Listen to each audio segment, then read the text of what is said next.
favorite football memory is beating the undefeated Union local team and changing the history of Meadowbrook football with his teammates. Bobby's future plans are to attend Bowling Green University and major in criminal justice. Bobby is being escorted tonight by his parents Bob and Lori Faco and Jody Faco and Matt Payton. Senior Bobby Faco. Our final senior is Elijah Martin.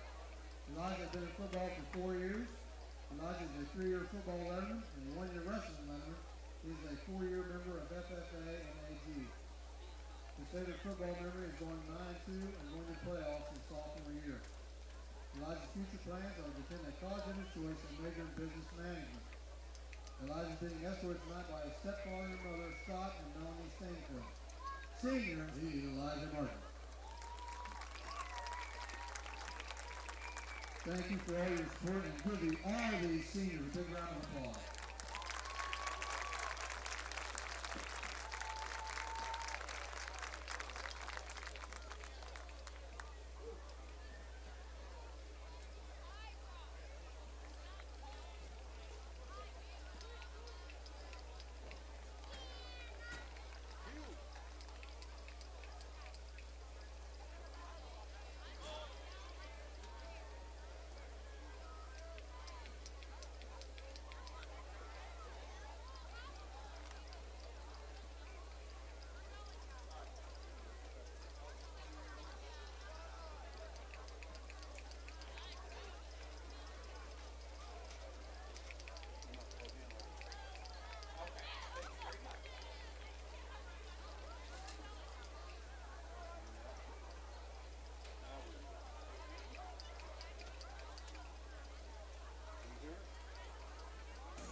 Got a little bit better.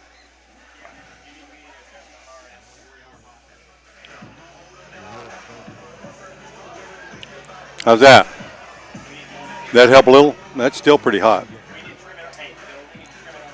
Okay. I turned the input down on the phone. And I turned ours down. How's that sound? Yeah, it's probably this box. Let me, All right. mess with it. Yeah, we'll make an adjustment. Yeah, I'll get out of your way.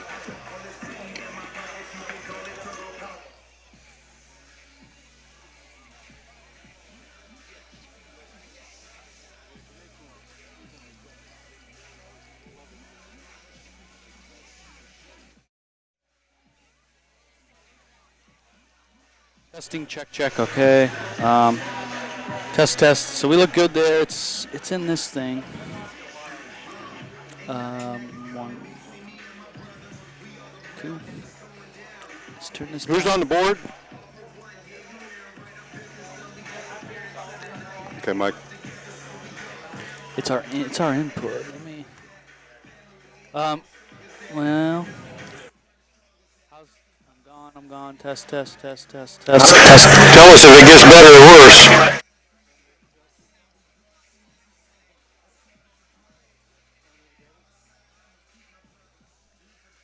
No. Check. Okay, well, we're gonna, as soon as we get this straightened out, then we're gonna want to hit the air. Check. How's that? Any better? You can't hear it? A lot better? How's that, Mike?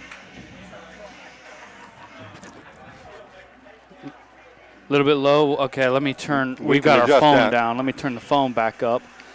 And the mic's up a little bit. How's that now? Is that too hot? Checking 1, 2. Just back down a little bit. Okay. Testing 1, 2. Check 1, 2. Testing. Check. Okay, perfect. I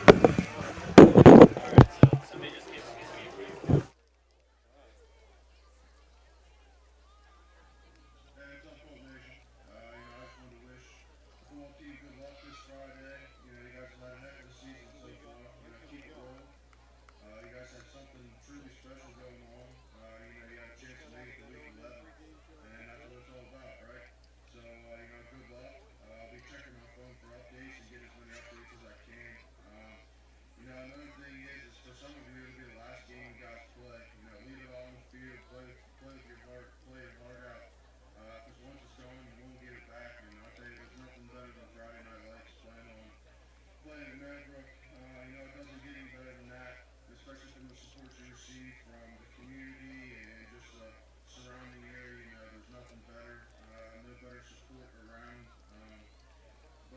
want to tell you guys good luck, play our hearts out, and I'll root for you.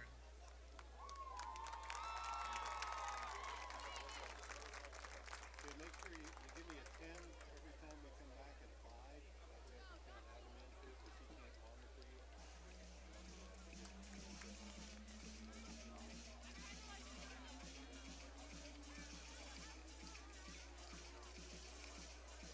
Just tell me when we get to 10 and then count down to 5. And if you go 5,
Hey, good evening, everyone. Bill Kafuri and Tom Strasser, and we're back. If you joined us earlier tonight on the tailgate, it seems like we never left. Long time no here. Yeah, where right. you been, buddy? I tell you.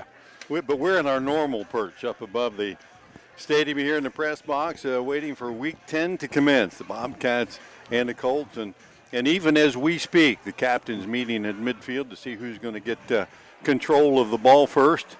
And it looks like the Colts have won the toss, and they're going to have the ball first. And you and I have already talked a little bit about the game tonight, Tommy, but for the Colts, certainly a rivalry like this means a lot to both teams, but for the Colts tonight, the ante, they're all in. Oh, absolutely. And with the playoffs actually starting tonight for Meadowbrook, because they win, they're definitely playing next week. And no surprise, Meadowbrook wants their offense that's really clicking as good as it has all year. They want the ball and to try to set the tone early. You know, the last couple of years, the Colts have had outstanding quarterbacks, but Davis Black in his first year this year has eclipsed many of the records those guys put up. And who would have thought that at the beginning of the year? Coach Twitty talked to us in the pregame a little bit about that, but he's had an outstanding season, and he's got a great core of receivers and special guys to do it. Yeah, Davis Black at 6'5", his ability to stand in the pocket and throw the ball downfield. Earlier in the year, the first 3 weeks or so, the line was having trouble, protecting them. They've really gelled, and when he has time to throw the football, he looks deep. Easton Black, their leading receiver, he comes in at 6'4", so he's not afraid to throw it deep and let him go make a play on the football. Add Faco, Blattner, Norman, and Ferguson out of the backfield. There's a lot of weapons Cambridge has to contend with tonight on the defensive side of the ball. Davis Black has completed 118 of 190 attempts, 2,206 yards through 9 games, and 25 touchdowns. And certainly that's a record. And on the outside, you talked about Easton Black. He's hauled down 13 touchdowns and almost 800 yards of those passes. And, even if you flip that coin a little bit, keep in mind, Davis Black, 118 of 190. Cambridge quarterback Cooper Kearns is 116 of 189. That's kind of so close in their numbers, but he's only thrown for 1,300 yards and only 11 touchdowns. So being able to throw the ball down the field, certainly having a 6'5" guy that you can throw it to down the field, and all those other weapons that you can spread it around to has made a difference. And, the protection aspect, we've talked a little bit about that. Meadowbrook's line, all coming back and gelling together this year. They've got a lot of seniors across that front. That makes a huge difference as well. Yeah, and Davis Black, the talent that he has is the ability to throw you open. A lot of times sitting up here, you'll see a pass thrown downfield, and the defender's got great coverage, but he throws it out where only his man can go and make a play on the football. But BK, Meadowbrook can also run the football, and you will see tonight, we call it the Wildcat package, where they'll keep Davis on the field, but they'll move him out wide, and Timmy Ferguson, he'll run it from the shotgun. And beginning of the year, he was strictly keeping the football. Now he's handing off to Blattner or keeping it, and Ferguson, a lefty, he can also throw the football. So when they go Wildcat, Cambridge still has to defend all three of those options. Ferguson, just a sophomore, 5'10", 160, but he's already over the 1,000-yard mark coming into tonight's game, and can just add on to that another good receiver, as you mentioned. He's got nearly 400 yards receiving coming out of the backfield and playing the slot. A lot of weapons for the Bobcats to be concerned with. Yeah, and when you look at the all-time records for Meadowbrook, Timmy Ferguson, as a sophomore, has already jumped in the top 10 and moving up the ranks in a lot of those, especially season points, because Meadowbrook, they're going to go for two when they score a touchdown. And again, a lot of times they'll leave him in the Wildcat formation and let him make a play for the two-point conversion. Keep us on our toes as well. You're listening to our pregame, brought to you tonight by AVC Technical Services. They offer a full line of computer services to keep your PC running great. Visit AVC Tech online at yourradioplace.com or call 740-432-5605. We're going to take a break, come back with more pregame, and take a look at tonight's lineups right after these messages.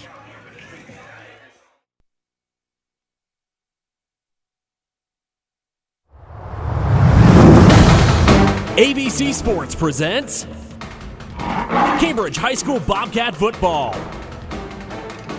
Tonight's game is brought to you by Whitesides of Cambridge, Ron Guthrie State Farm Insurance, Stoney's RV Sales and Service, ABC Technical Services, and Doan Ford. At Whitesides of Cambridge, it's all about relationships. Sure, they want to sell you a car, but they also want to earn your business. The people at Whitesides of Cambridge are professionals and never stop training to stay on top of the latest in automotive developments. Your satisfaction is guaranteed. Plus, every new Buick, Cadillac, and GMC in stock is priced at factory invoice or less, plus all eligible incentives and rebates. It pays to drive to Whitesides of Cambridge. Visit them online at whitesidesofcambridge.com. At Ron Guthrie Insurance Agency in Cambridge, they believe in personal one-on-one service. For banking and auto, home, and life insurance, stop by their office at 320 South 11th Street or call 432-4128 for a free quote. Ron Guthrie Insurance offers 24/7 claim service and multi-line discounts. Ron, Jill, and the staff at Ron Guthrie Insurance will personally handle all your insurance needs. That's Ron Guthrie Insurance, your friendly hometown insurance agency at 320 South 11th Street in Cambridge. Doan Ford has served our valued customers for over 50 years with superior sales and service, and that's why they say, for the best selection of new and pre-owned vehicles, check Doan Ford. I'm not buying till I check Doan Ford.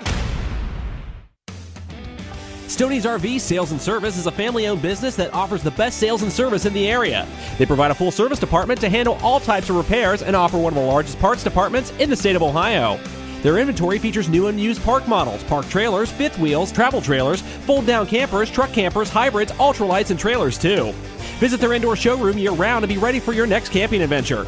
That's Stoney's RV Sales and Service on Route 40 east of Cambridge. Join Perry Baranich from U.S. Bank Studios high above downtown Cambridge for Talk of the Town. His guests include your neighbors and friends, along with civic leaders and local dignitaries from Cambridge and the surrounding communities, promoting events, discussing important public issues, and more. See what everyone is talking about. Talk of the Town. You can catch Talk of the Town on Cambridge TV2 with showings at 8:30 a.m., noon, 7 p.m., and 10:30 p.m., and on demand at yourradioplace.com. Your one-stop shop for all things computer-related is ABC Technical Services. Whether it's designing a new website, website maintenance, PC repair, or over-the-phone tech support, ABC Technical Services has you covered. ABC Technical Services can set up a new network, install the latest antivirus software, and they even offer full video production and editing services too.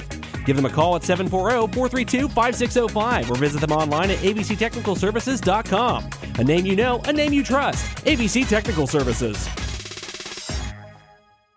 Doan Ford has served our valued customers for over 50 years with superior sales and service, and that's why they say, for an open, honest sales transaction, check Doan Ford. I'm not buying till I check Doan Ford.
Stay on your feet as the Marching Colts present the Hay Song.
Please stand and honor America and join them in the performance of our national anthem.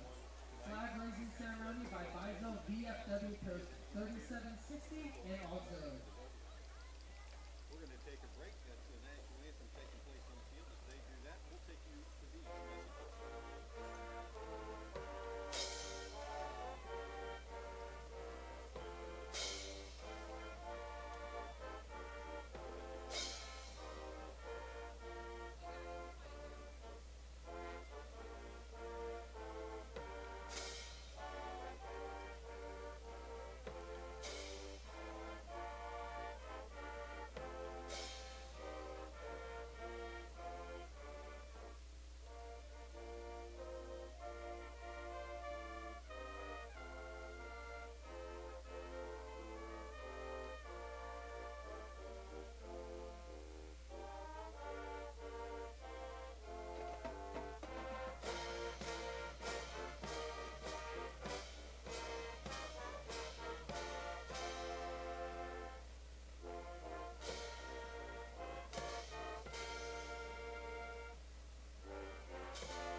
Please remain standing and join in the singing of the Meadowbrook High School alma mater.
Ladies and gentlemen, the athletic department welcomes you to tonight's varsity football game between the Bobcats of Cambridge High School and the Colts of Meadowbrook High School. And thank you for your support of high school student athletes. The officials assigned to this game have been selected and assigned according to the procedures adopted by Ohio High School Athletic Association. The officials are back at Eugene Capers Field, Bill Kafuri and Tom Strasser. Pregame continues here on our AVC Technical Services game. You talked a little bit in our last set about Meadowbrook's outstanding offense. They got the ball first tonight. They're always going to be putting pressure on the offense. Cambridge, tough schedule this year. They've seen a lot of top-flight quarterbacks at New Philly and Dover and Wheeling Park, guys that have Division I pedigrees. And certainly when you look at Davis Black's size and what he's done this year as just a junior, you got to start thinking about where this guy fits in that conversation and to college level. Oh, yes.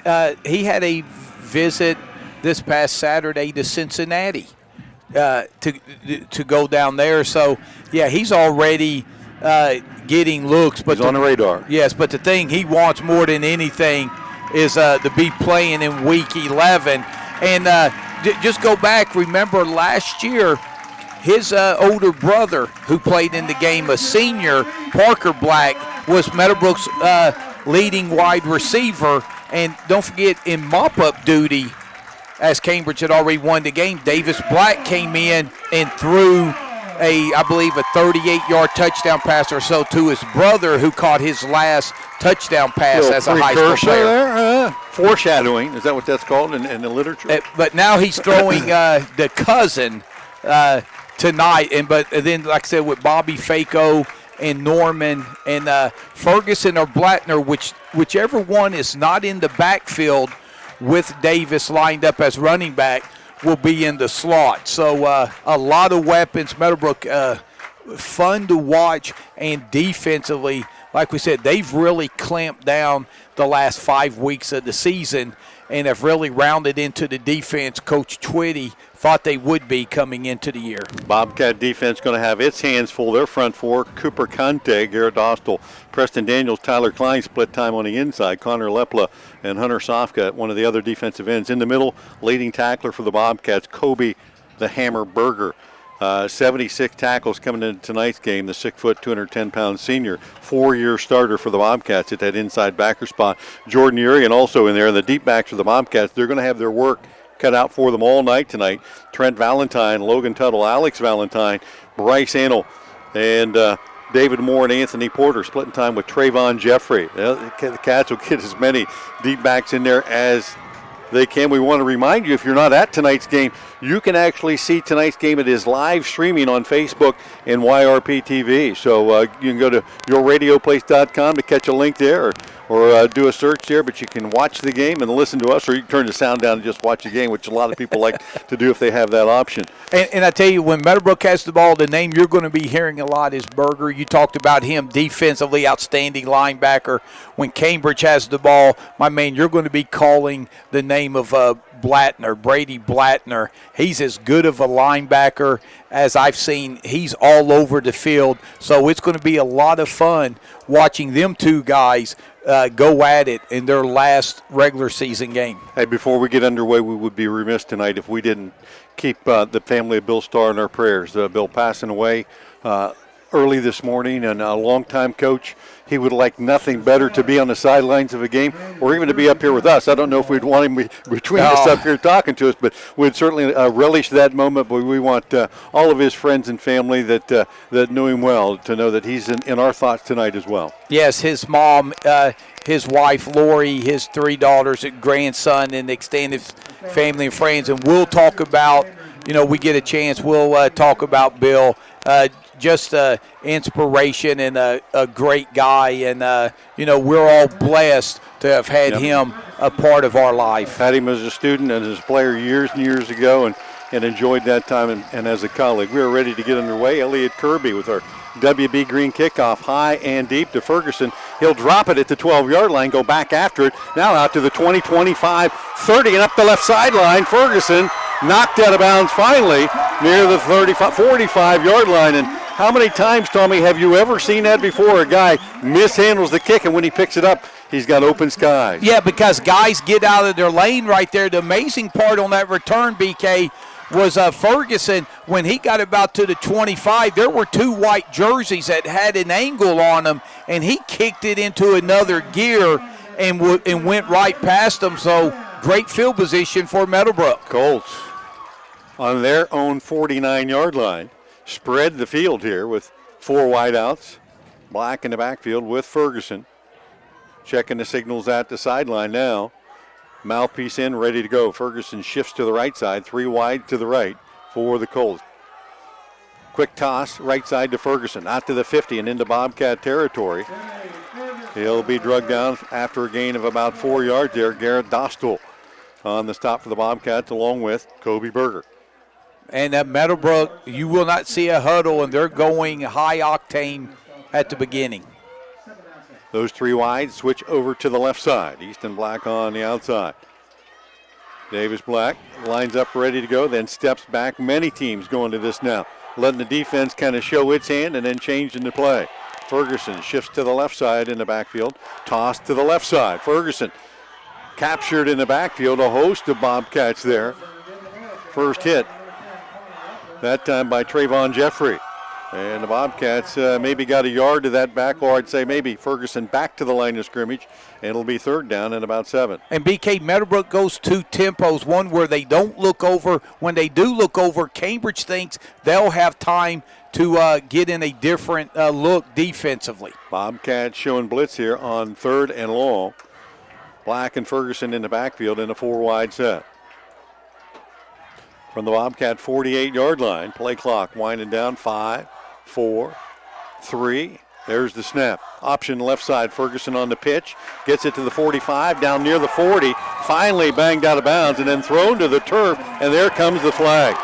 Well out of bounds. Ferguson got hammered down on a late hit by one of the Bobcats. And that's going to tack on yardage and make the first down a moot point. Yeah, and Cambridge 2 years ago when they came in, they had some penalties and stuff like that that really put them behind the 8 ball when they had the lead early in this game. And Meadowbrook's too good to give them a free 15 yards. Yeah, that penalty moves it down near the red zone at the 24-yard line of the Bobcats. Yeah, I think the Colts had probably picked up the first down anyway. And for them, anywhere on the field's 4-down territory. A bunch formation tight to the right side. Black checks the sideline again, steps back in. Ferguson offset to his right, 1st and 10 from the Bobcat 24-yard line. Initial drive of the game, toss to the right side. Now trying to get outside is Blattner. He'll get to the 20, 15, 10, dive down to the 5-yard line. 1st and goal to go for the Colts. Alex Valentine on the stop for the Bobcats, with the Colts knocking on the door on their first drive of the night. 2 first downs here. It'll be 1st and goal at the 7. Yeah, in Meadowbrook, they're running with a bunch set, that time to the left, but they're pitching it and going to the weak side, and Cambridge had nobody there to turn them inside.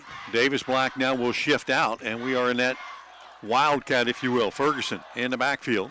And he'll hand it off to Blattner. Blattner coming near side to the 5, to the 4, and into the end zone from 7 yards out. Colts strike first. Yeah, and boy, did Meadowbrook make it look easy. Cambridge had them set up 3rd and long, 7 yards. Then Ferguson runs for 8, gets the first down, tack on the 15-yard penalty. 2 plays later, Colts are in the end zone first. It only took them about 2 minutes to get in, and as you mentioned earlier, the Colts like to go for 2. So just 5 plays to cover 51 yards. And now the 2-point attempt is, again, Blattner and Ferguson will be in the backfield. 3 wide to the left, 1 to the right for the Colts. And Ferguson in a position to take the snap. He'll take it off, fake it, and keep it himself, and in for 2. So the Colts, 2-point conversion is good, and they lead it 8-0. We'll be back right after this.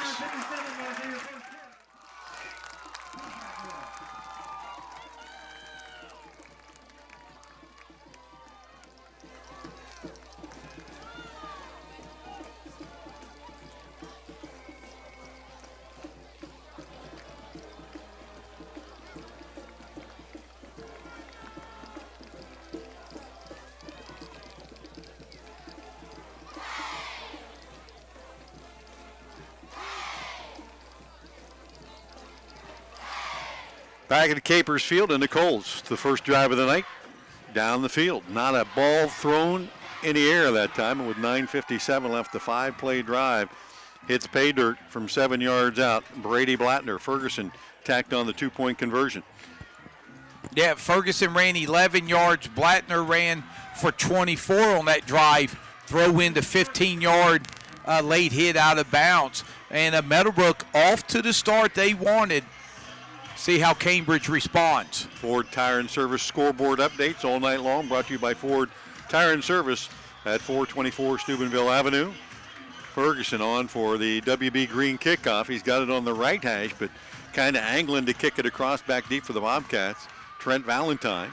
This one will be squibbed towards him and actually picked up by Logan Tuttle at the 12-yard line, up the left sideline, outside the hash to the 20-25, and a nice open field tackle on that far sideline by the Colts. See if we can get a number, because that was just one-on-one.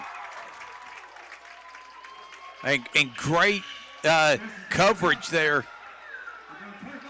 Ferguson able to angle it out there by the numbers, and they kept Cambridge to the left side, and now the Cats have it 1st and 10 from their own 25. Bobcats, a similar offensive set. They'll like to go with one back and a quarterback and a shotgun and 3 and 4 wides. Trent Valentine, Alex Valentine, Connor Lepla, typically those 3 wides, and they'll line up in that formation here. Handoff, inside, straight ahead, Logan Tuttle, 5'7", 145 pounds, and the Colts come up with a loose ball. The officials do not necessarily agree with that call, but it will be a loss on the play of a yard for Logan Tuttle, along with Cooper Kearns in the backfield. Bobcats up front, Kobe Berger, Garrett Dostal, Mason Ogle, Hunter Sofka, and Cooper Conte. When they go with a tight end, it's Jad Mahari. 2nd and 11. Bobcats want to try to run the ball effectively if they can, as well as the Colts showed in their first possession. Colts a 4-down man set defensively. Motion as Valentine comes across, and there's also motion up front for the Bobcats, and I think they're going to drop them another 5 here. Yeah, and when you look at Cambridge's offense, as we were breaking down game film up at AVC World Headquarters earlier, BK, you pointed out a big thing. Cambridge, when they have to play behind the chains, and these 5-yard penalties, it has really ruined and set back a lot of potentially good drives. Ball on the left hash. It will be now 2nd and 16 for the Bobcat, down 8-0 here.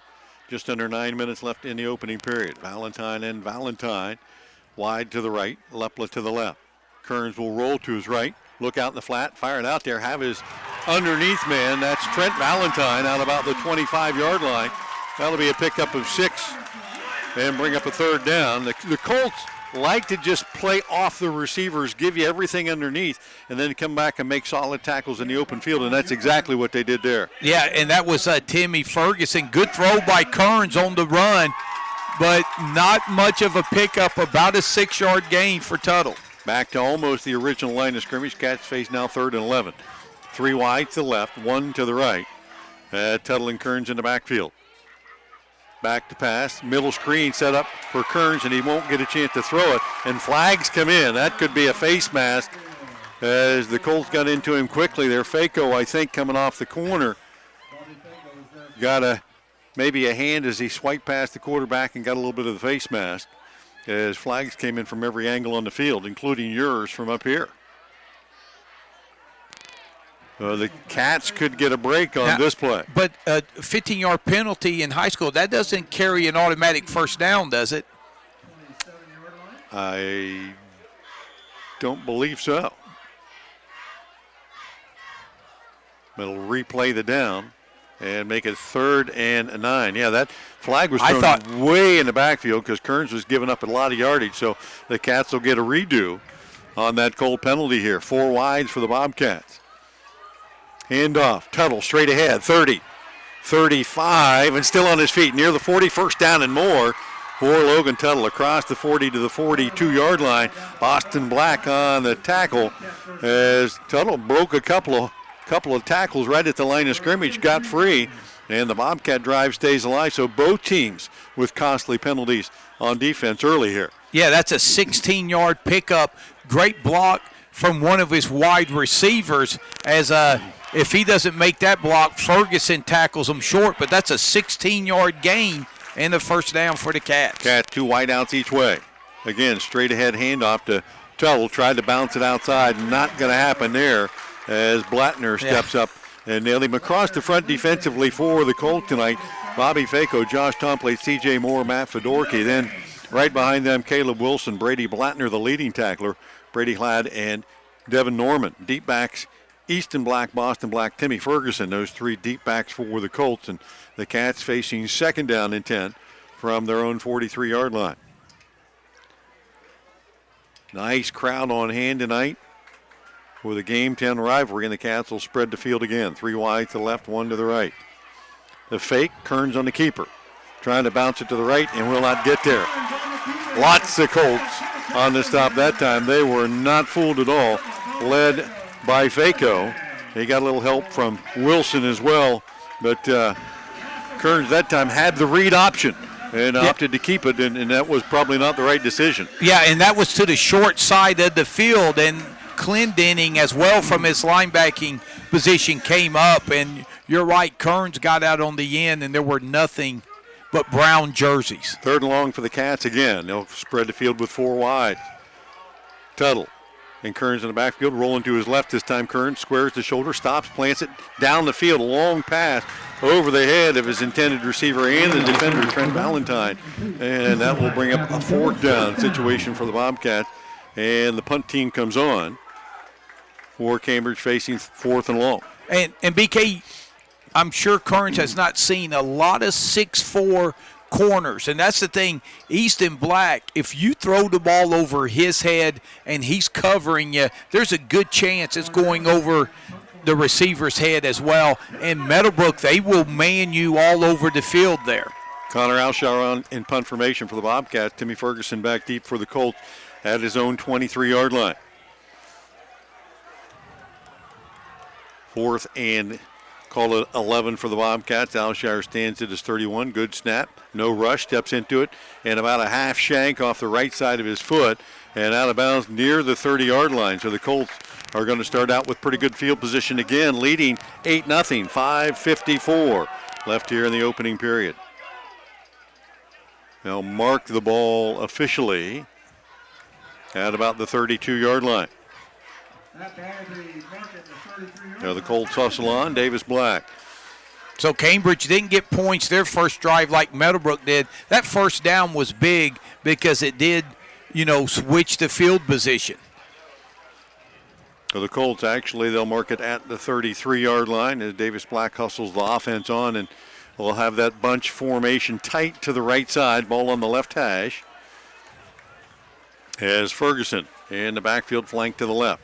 He'll take the handoff right side, turn it up on the right end. 35. 35 and 40. Sounds like an auctioneer, doesn't it? 40, do I hear 50? Sold. Out at the 42-yard line and a 9-yard gain for Ferguson on first down.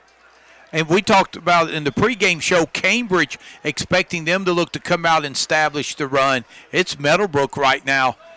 Every offensive play, no. But no reason to because they're moving the ball on the ground.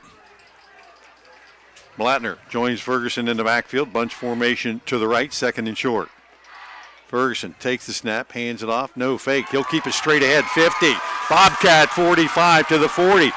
Ferguson cuts it up inside to the 30-yard line. 1st and 10 Colts. Alex Valentine on the stop there as the ball came loose after he hit the ground. It will be 1st and 10. 2 plays for the Colts to get it from their own 32 to the Bobcat 28-yard line. Yeah, and right now the Meadowbrook offensive line, they're winning the line of scrimmage, and there's no contact till the Meadowbrook ball carriers get beyond the line of scrimmage. Davis Black back into the backfield, takes the snap, toss to the right side. Blattner cuts it up to 30. Drags the defender near the 25-yard line. Pickup of about 3 on first down. Alex Valentine on the defensive play for the Cats. 4.5 left first period. 8-0 Colts, and they're driving for more just outside the Cambridge red zone. Easton Black way to the right, and a bunch formation that way as well. Black in the backfield.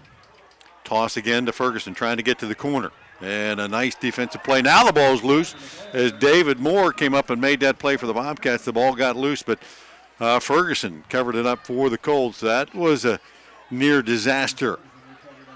And there'll be a loss back to the original line of scrimmage in the 28-yard line. Yeah, loss of 3.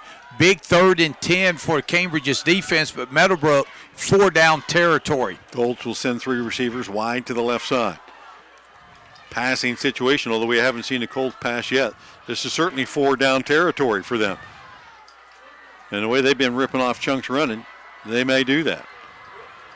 3 wide to the left. Black takes the snap, and he'll throw it out into that left flat. Completed out there, missed tackle. Fako makes another guy miss. That third guy missed, and he'll take it all the way to the house. Bobby Fako from 28 yards out, the first pass play of the night for the Colts. Turns out to be a touchdown. Yeah, and if you're Cambridge's coaching staff, you can't do any more than that. Defensively, they were in the perfect play. Fako, there was just a whiff at the line of scrimmage, and then he got a big block outside, cut it up, and takes it to the house. 28-yard touchdown, Meadowbrook off and running. The extra point attempt for 2. Davis Black in the backfield. Direct snap straight to Ferguson. Check that, Blattner, and he'll take it straight up the middle for 2 more, and the Colts lead it 16-0. We'll be back right after this.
Back at Capers Field, 16-0 Colts. Your Ford Tire and Service scoreboard update. Colts off to the start they wanted, certainly not the Bobcats, as Bobby Fako from 8 yards out, took just a lateral pass and a little onside kick, going to go to one of the Bobcat up guys. Covered up there by the Cats number 23, Devontae Best. And you could see that coming after the 2-point conversion when the special teams got together. Coach Twitty immediately went running up there, and he's smelling blood, going for the jugular. There, you can roll the dice as well because you have confidence in your defense. And Cambridge, I'm not saying they have to get some points on the board this drive, but they can't let this game get out of hand because it's starting to keep the Colts off the field offensively. That means they need to keep the offense on the field and good field position for the Cats to start this drive at their own 45-yard line, but down 2 touchdowns. Cooper Kearns will launch it on first down and into the seam and find senior Alex Valentine for about an 8 or 9 yard gain. Valentine, a 6-foot senior for the Bobcats, gets the Cats within 2 and into Colt territory for the first time at the Meadowbrook 46-yard line. Yeah, and Valentine is a player that's going to have to get touches tonight if Cambridge is going to pull off the upset. Lepla, Trent and Alex Valentine wide to the left. 2nd down and short. Bobcats run option far side. Kearns on the keeper, has the first down to the 40, inside the 40-yard line, down near the 35. About a 10 or 12-yard gain for Cooper Kearns and the Bobcats. Their second first down of the night, and certainly in 4-down territory. You're down 16 points early in the first quarter. You want to make sure that you get something out of this drive now. Yeah, and that was a nice gain of about 12, and he did a nice job holding it, faking the pitch, and then was able to cut it up for positive yardage. 1st and 10, Bobcats from the 34 of the Colts. Mason Long into the game for the first time, has this handoff, and he'll work his way off the left side down to near the 31-yard line. Long, a 6 foot, 180-pound senior for the Bobcats, has spared Logan Tuttle throughout the season and gotten the tough yards, a pickup of about 3.5 there. 2nd down and 7. 2:11 left here in the first period. Colts have scored on both of their opening possessions. The Bobcats on their second possession here at Meadowbrook's 31. 4 wide set. Kearns takes the snap, looks left, has a man, Trent Valentine in the slot, and he'll fight his way to move the sticks again. Backed his way down to about the 21, 22. And the Bobcats just taking the short tosses underneath the zone that time, and they'll pick up another first down. Yeah, and they're going to spot it right at the 22, a gain of 9.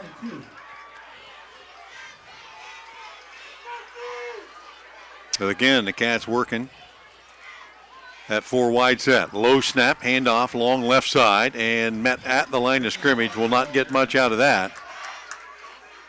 Stopped on that play, Devin Norman, and no gain.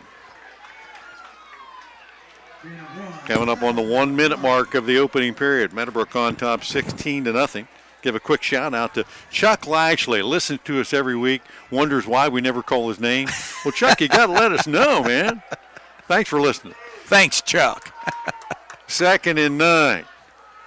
Pass left flat, up and in. The hands of the Bobcat, Connor Lepla. Down near the 15-yard line. His first opportunity tonight, just short of the line to gain, though. The Cats are going to face 3rd down and a long 3, a short 4 from the Colt just outside the 15-yard line. Yeah, with 1 minute, 1 second left, Cambridge definitely 2-down territory, but driving inside the red zone. Cats down 2 scores. They'll run the option to the wide side. Kearns on the keeper, still trying to find yardage, and a flag came in as he wound his way down to about the 11. That would be enough for a first down if this play stands, but the Bobcats already walking backwards, and Kearns that time, the defender got between him and the pitch man, and it strung that play out. And yeah, and it's going to be a holding call against Cambridge, and that is big right there. It's going to make, instead of first down inside the 13-yard line, it's going to make it 3rd down, and wow, about 15. Those are the kind of mistakes that have plagued the Bobcats all year long, where you had, well, as you said, would have been a first down, certainly in the red zone. Now you're facing 3rd and long from the 29. The Bobcats got to get down to about the 13-yard line. Lepla, Valentine and Valentine wide to the left, long in the backfield, along with Kearns. Low snap, Kearns picks it up, fires out in the left flat, nearly picked off. Brady Blattner had a beat on that one, and if he picks that one, he can waltz to the end zone. And give Meadowbrook credit defensively. They were ready for that middle screen Cambridge had tried earlier, but BK, if Cambridge is going to try middle screen, you've got to give Kearns a chance. At the offensive line, they're not getting it sold. They're not stopping anyone from getting back there. When I was 11, they always told me block 1,001, 1,002, then let them go. I don't think they got to 1,001 that time. 4th and long for the Bobcats. Kearns takes the snap, drops back. Plenty of time, steps up in the pocket, now will take off. And he had a long way to go, and he ain't getting there. Derek Clendenny on his stop, stepped up and stopped him for no gain, and that will turn the ball over on down. So a promising drive for the Bobcats, nets them nothing except time off the clock with 20.9 seconds left in this opening period. The Colts take over leading 16-0, and they'll do it at their own 30-yard line. Yeah, the Cats had 3rd down and 3, and that holding call just really shot down a promising drive, and Meadowbrook looked for them to attack downfield. Black and Ferguson in the backfield. Toss sweep to Ferguson far side. Out to the 30 and cut down by Kobe Berger across the 33. And that may be our final play of this first quarter. Indeed, it will wind down as the clock hits triple zeros. We'll step out. Colts on top of the Cats, 16-0. More football action on ESPN Cambridge coming up after this.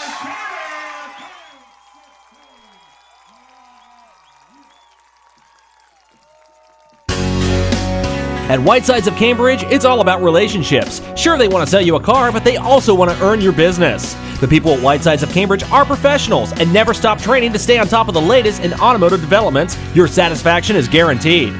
Plus, every new Buick, Cadillac, and GMC in stock is priced at factory invoice or less, plus all eligible incentives and rebates. It pays to drive to Whitesides of Cambridge. Visit them online at whitesidesofcambridge.com. At Ron Guthrie Insurance Agency in Cambridge, they believe in personal one-on-one service. For banking and auto, home, and life insurance, stop by their office at 320 South 11th Street or call 432-4128 for a free quote. Ron Guthrie Insurance offers 24/7 claim service and multi-line discounts. Ron, Jill, and the staff at Ron Guthrie Insurance will personally handle all your insurance needs. That's Ron Guthrie Insurance, your friendly hometown insurance agency at 320 South 11th Street in Cambridge. BTV. And BK AVC correspondent Jenny Leggett's reporting from Bellsville. Bellsville with a 21-0 lead over Payton City. Oh, my. Looking for their second win of the year. Colts, 2nd and 7 from their own 34-yard line. Bunch formation to the right. Fake inside. Davis Black on the keeper. Out across the 40, 45, 50. Down the left sideline. Bobcat territory. And run out of bounds by Alex Valentine. But I don't think the Bobcats expected Davis Black on the keeper that time. And no, and the one thing, Davis Black has not ran the football till the last few ball games where he's been more willing for them to turn them loose. And that's a big gain. And like you said, definitely caught Cambridge off guard. Tight bunch formation to the right side. Ferguson in the backfield with Blattner this time, 1st and 10. Fake inside, Ferguson on the keeper. Bounces it left side up the sideline. Inside the Bobcat 35-yard line before he's forced out of the bounds by Tuttle. 16-0 Colts, and in 4-down territory again here at the Bobcat 32. Yeah, and Meadowbrook only one pass attempt so far. That was a touchdown pass, but so far they're just lining up and running the football. Ferguson to Blattner, still in the backfield. Blattner takes this one straight ahead, inside to 30, 1st down, and there is a late flag as Kobe Berger on the tackle. And see if this one gets tacked on, and he may have brought him down by the face mask apparatus. And they're going to tack this one on to the end. Personal foul, face mask. There was a 1st down, and now a little bit additional yardage. And that's the 2nd time tonight the Bobcats have gotten nailed defensively for a big penalty. The Colts offense doesn't need much assistance right now because they're ripping off big chunks. And that's 1st and 10 at the Cambridge 13-yard line.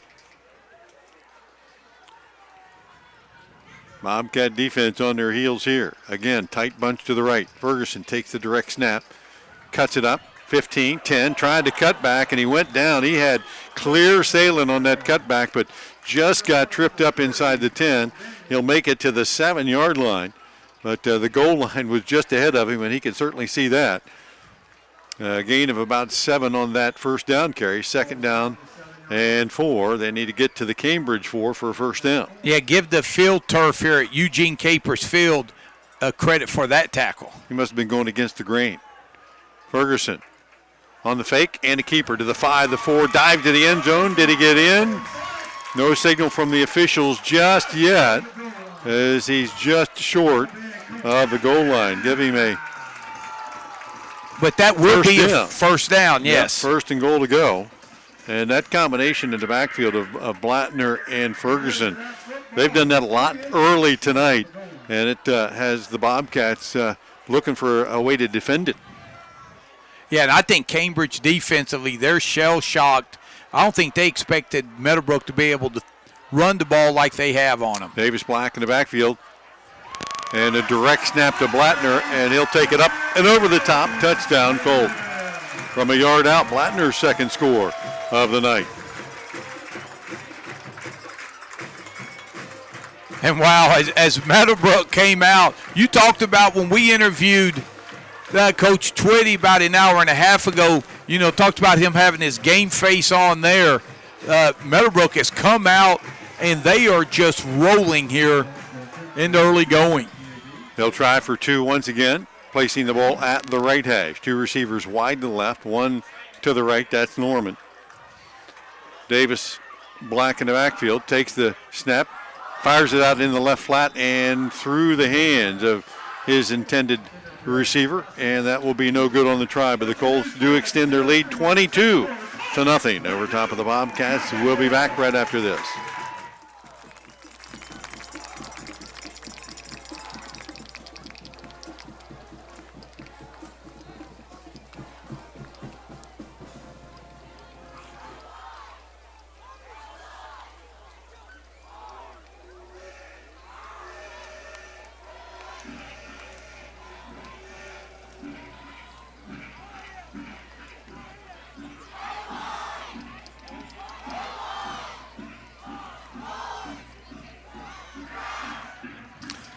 Back at Eugene Capers Field, your Ford Tire and Service scoreboard update, 22-0. Colts on top of the Bobcats. Still 10:03 left here in the first half. And if the Bobcats are going to make a game of this, Tom Strasser, they've got to do something on offense this time. And that's not just hold on to the ball for a while. They've got to put points on the board. Yeah, Meadowbrook right now unofficially 132 yards rushing. And 2 touchdowns, 1 pass for 28 yards and a touchdown. So Cambridge is shell-shocked. They need somebody to step up and make a play to get some life pumped back in, because right now they are shell-shocked. Again, Faco lines up to kick the ball off here in our WB Green kickoff last time. Ferguson squibbed it down the field. Faco will approach this time, and he'll kick one short, end over end. It's going to be taken at about the 20-yard line by one of the Bobcat upbacks. That's Caden Whaley. He'll take it from the left hash all the way to the right, trying to get to the wall. He ran about 50 yards and didn't get it done. That tackle by special teamer Elijah Martin for the Colts, and Boston Black as well. And I tell you, Meadowbrook's special teams have been special this year. If you're Cambridge offensively, you can't abandon the offensive game plan. First of all, you need a time-consuming drive, and you need points here pretty quick, down 22. 1st and 10 from their own 30, or check that 25-yard line. Pass into the slot. Alex Valentine with the catch, puts a hand on the ground, keeps his balance, and out to near the 40-yard line before he's brought down by Caleb Wilson. So 1st down for the Bobcats, their 4th of the night. First downs haven't been problems for the Bobcats. It's been 4th downs and touchdowns. Yeah, and who caught that one? That was Alex Valentine. And that's 3 times that he has touched the ball, and he's got 32 yards receiving in those 3 catches. 3 wide to the left. Kearns hands it off straight ahead to Tuttle, and there is absolutely nothing going on for Tuttle. Blattner there along with a couple of teammates, and the loss on the play for Tuttle back to the 39. They'll lose a yard. Cats have not been able to run the ball effectively so far here tonight, and that had been their hope coming in, is if they could run the ball, they could keep it out of the hands of the Colts, but that game plan is by the wayside right now. Yeah, 30 yards on the ground for the Cats so far. 3 wide to left. Lepla, single coverage to the right side on the keeper. Kearns tried to slow play it a la Le'Veon Bell, and it didn't work for him like it does for Bell, as Kearns cut down at the 40-yard line, give him a yard gain as he tried to kind of wait for the blocking to form in front of him and then turn it on a little bit, but there wasn't much blocking in front of him. Yeah, and the D-line is doing a great job staying on the offensive line, and the linebackers for Meadowbrook, they are just flying around free and open, and they are making plays. If we were in Arkansas, somebody would have said woo pig suey already, right? Oh, absolutely. 3rd and long for the Bobcats. Kearns looks to his right, under pressure, steps up in the pocket and goes down. Trying to see who came in there off the weak side. And that was Clendenning. Clendenning, yeah. Came in there from the blind side, and Cooper Kearns never saw it coming. Sacked him all the way back at the 32-yard line. So the Bobcats' third drive of the night going to end in another punt situation. Ferguson back deep to receive the punt with 7:45 and counting here in the second period, and the Colts on top 22-0. Good snap. And that ball partially blocked. I think Blattner might have got a piece of that. Him and Clendenning both came in there and got a tip of the ball and got it on the ground quickly, and it'll be covered up at the Bobcat 40-yard line. So the Colts turn good into great, leading 22-0. They'll take over the Bobcat 40. Their best field position of the night. And usually after a special teams play like there, Coach Twitty loves to go deep. But so far, they've been keeping it on the ground, and we'll see if they try to strike downfield here. Bunch formation to the left side. Norman split wide to the right. Black and Ferguson in the backfield. Bobcats defensive line adjusts up front. 1st and 10 from the Cambridge 40. And now the Colts may call a timeout to make sure they've got the right play in the game, and we shall too. 22-0. Colts on top of the Cats. We'll be back right after this. The athletic department would like to thank all the different sponsors, booster members, volunteer workers, and community members who have helped make tonight's game and all the games this year possible. The next athletic booster meeting will be Monday, November 6th on the high school cafeteria starting at 7 p.m. If you're interested in helping out with athletics, if you'd like to get an athletic supporter, feel free to come and join the meeting. Tonight's game sponsor is Pregame Booster Organization.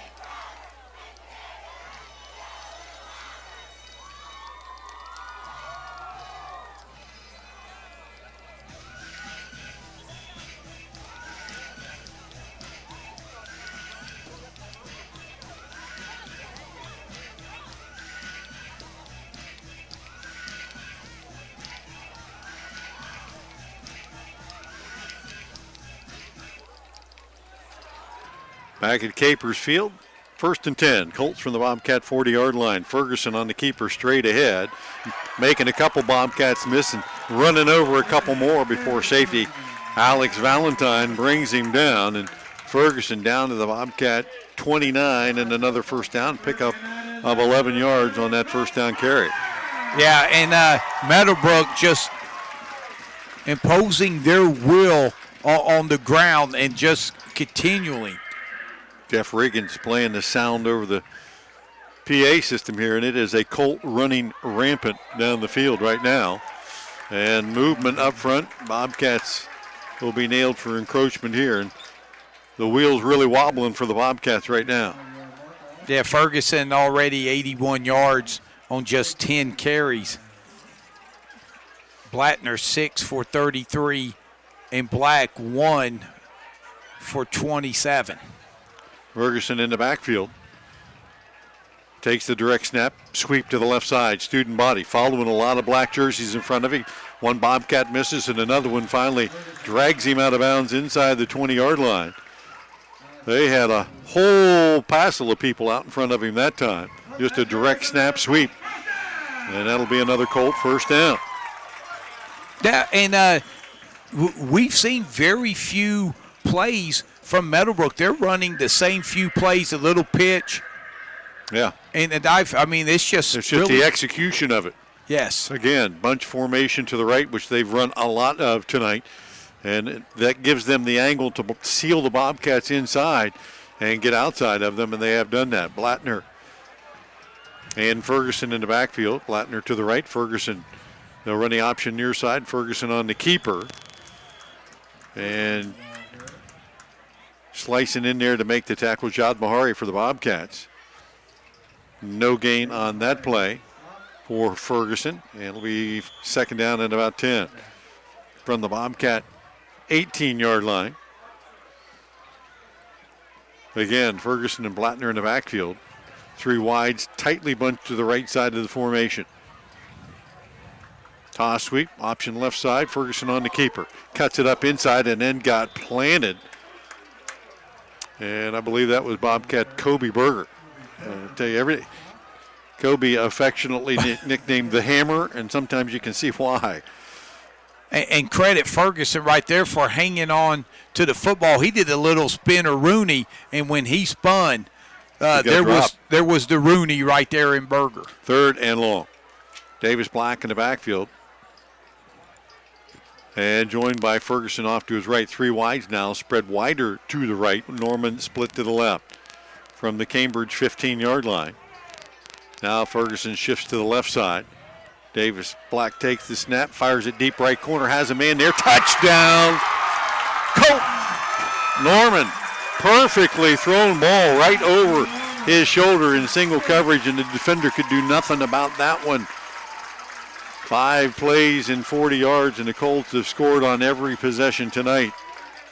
Yeah, and Cambridge having to commit their safeties to try to stop the run, one-on-one coverage, and anytime Davis Black sees that again, his ability to throw the football down the field, and that was easy pitch and catch for 6 more points. Extra point attempt, Black in the backfield with Ferguson. 28-0. Colts go for 2 all the time. Now Black changing it up, audible at the line of scrimmage here, and a flag comes in. That will be delay of game as the Colts took a little bit too much time to get that one underway. That won't change their philosophy any, just how many yards they have to go to get it, right? Right. And the way this offense is going, what's another 5 yards? Oh, I tell you, and you think about it, you look at Davis Black, talk about efficient. 2 passes, 2 for 2, 2 touchdowns. You don't get any better than that. Bunch set to the left side. Norman split wide to the right. Direct snap, Blattner back. And a flea flicker touchdown, or extra point, I should say. And Davis Black off the pass from Boston Black. Yeah, Boston Black caught a 2-point conversion last week, and here he throws one to his cousin, and it's 30-0 Meadowbrook. We'll be back right after this.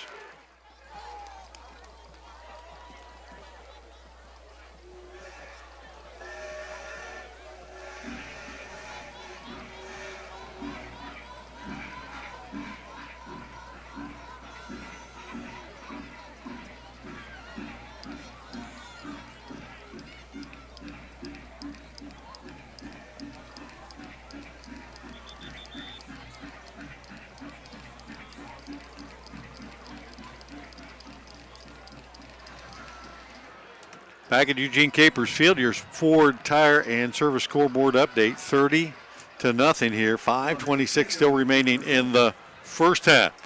And Tommy, you and I both knew the Colts were explosive, but we certainly didn't think that it would be this much this early. Yeah, and the thing is Meadowbrook, Coach Twitty, give him credit. They have it's been ground and pound with 2 big pass plays, but Cambridge just unable to slow down this offense. They go on for the WB Green kickoff again. Kicks it short. Again, picked up by Whaley. Takes it all the way from the left all the way to the right, to the 40, to the 50, across midfield. Caden Whaley all the way to the Colt 37-yard line. Took a big hit at the end, but he got to the wall that time. Yeah, and credit Whaley for hanging on to that football. Yeah, it opened up, and Caleb Wilson for Meadowbrook saved a touchdown right there, and Cambridge down 30 with 5:15 left.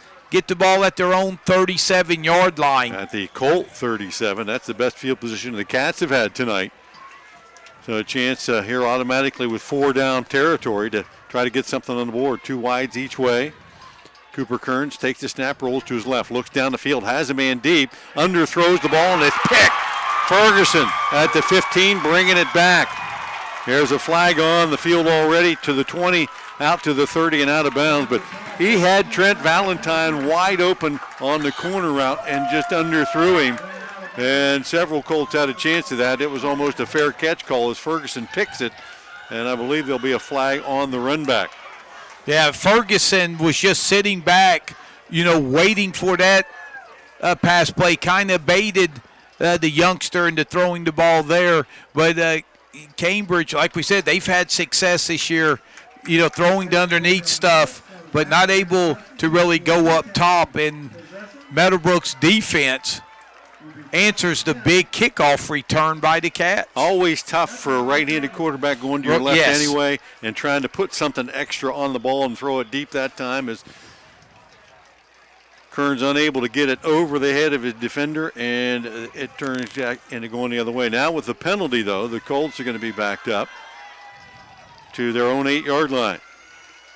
This gives them more yardage here to try to get with 5 minutes to go. And the Cambridge defense got a 2-play rest.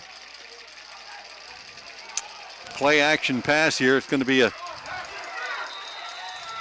looks like a halfback pass, and Blattner that time throwing it, and that was, it is duck season. Yeah. And that was the proverbial wounded duck, as that ball came out of there like a short punt. And there were several defenders and an offensive player battling for it, and you could have called interference on any of them.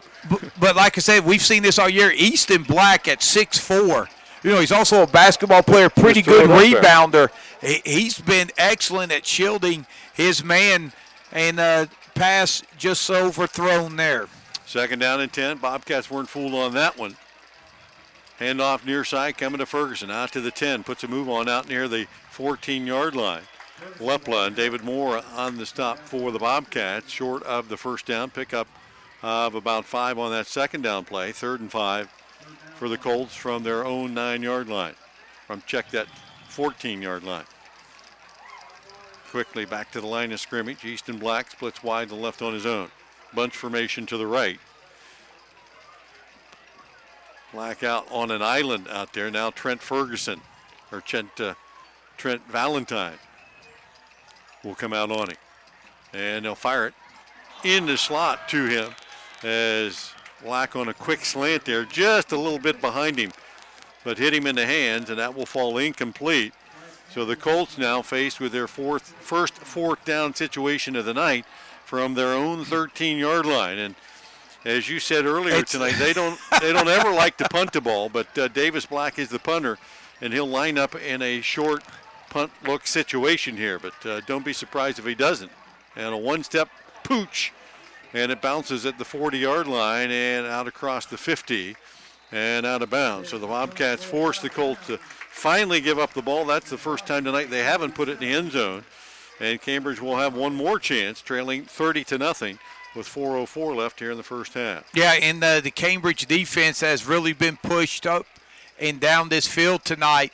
The kickoff return, the next play, interception, they have to go back on the field, and give them credit right there. The fight they had forcing a much-needed 3-and-out as Cambridge's offense coming out still trying to get some points.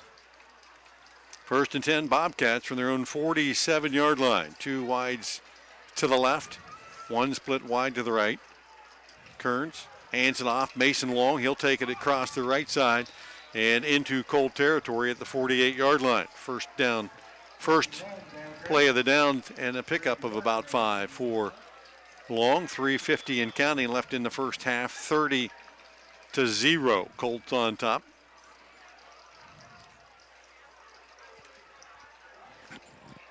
From the right hash, 2nd and 5. Trent and Alex Valentine wide to left. Kearns and Long in the backfield. Again, Long off the right side. Cuts it up. First down as he dives inside the 45 near the 43. That'll move the sticks again. Yeah, a back-to-back runs, same play as they ran on first down. And Cambridge, you don't look for them to have success running outside of the tackles because of the way Clendenning and Blattner roam on linebacking. But they got to do something in between the tackles. 1st and 10. Option near side. Pitch out to Latrell Payton, who just checked in. He'll reverse his field all the way to the right side. 40 down to the 30 and up the right sideline. Finally taken out of bounds by Boston Black, who had the last shot at him as Latrell Payton came in last. First chance for him to carry the ball tonight. And it is a first down for the Bobcats down to the Colt 20-yard line. Yeah, that was about a 22-yard gain by Payton. I expect to see him. That shouldn't be his last carry. Long back in the backfield for this first down play. Takes the handoff to the right side. Hesitates at the line of scrimmage, and that'll let the defense catch up to him. a bunch of orange and black jerseys on that tackle. No gain. And Blattner among them. 2:45 and counting. Bobcats have 3 timeouts left as they have yet to get on the scoreboard here. They've had opportunities here in this first half to try to get in the end zone, but have not been able to dent the defense yet. Yeah, this is their second trip into Meadowbrook's red zone. Way left goes Trent Valentine. Kearns looking to his right and knocked down at the line of scrimmage. Faco, I think, got his hands up there from that right defensive end spot. And it falls incomplete. And Chief Faco saved the completion right there, because I believe that was Valentine who was open about 2 yards short of the sticks. Colts given a cushion on the outside, but, you know, when you're up 30, you can give a little cushion, let a guy make it and make a tackle and not give up a big play. Cats facing 3rd and 10 from the Colt 20-yard line. 2:23 left here in the first half. Pass in and out of the hands as Kearns' pass intended for Alex Valentine. He had curled up at the 15-yard line and was wide open and turned to run before he caught the ball, and that is a rare miscue on his part, and it brings up a 4th down situation. Bobcats had a similar drive earlier tonight where they turned it over on downs and now face 4th and 10 again. Yeah, and if you're Cooper Kearns here, 4th down, if you're under pressure, you still almost have to throw the football and take a chance. Expect Meadowbrook to give anything underneath, but they're going to guard the first down marker. Connor Lepla, Trent Valentine, wide to the left. Kearns looking that way as he rolls, now under pressure, steps up in the pocket, and forced to run with it, and Blattner will bring him down. He had quick pressure from the outside. He couldn't get out there to throw the ball, and the Bobcats will turn it over on downs again. Yeah, and there was just no running room there. Kearns not able to find anyone open downfield, and that's not a sack, a gain of about 2, but that's almost as good as 1. Well, the Colts will get a chance to test out their 2-minute offense here, leading 30-0 from their own 18-yard line. 2:14 left here in the first half.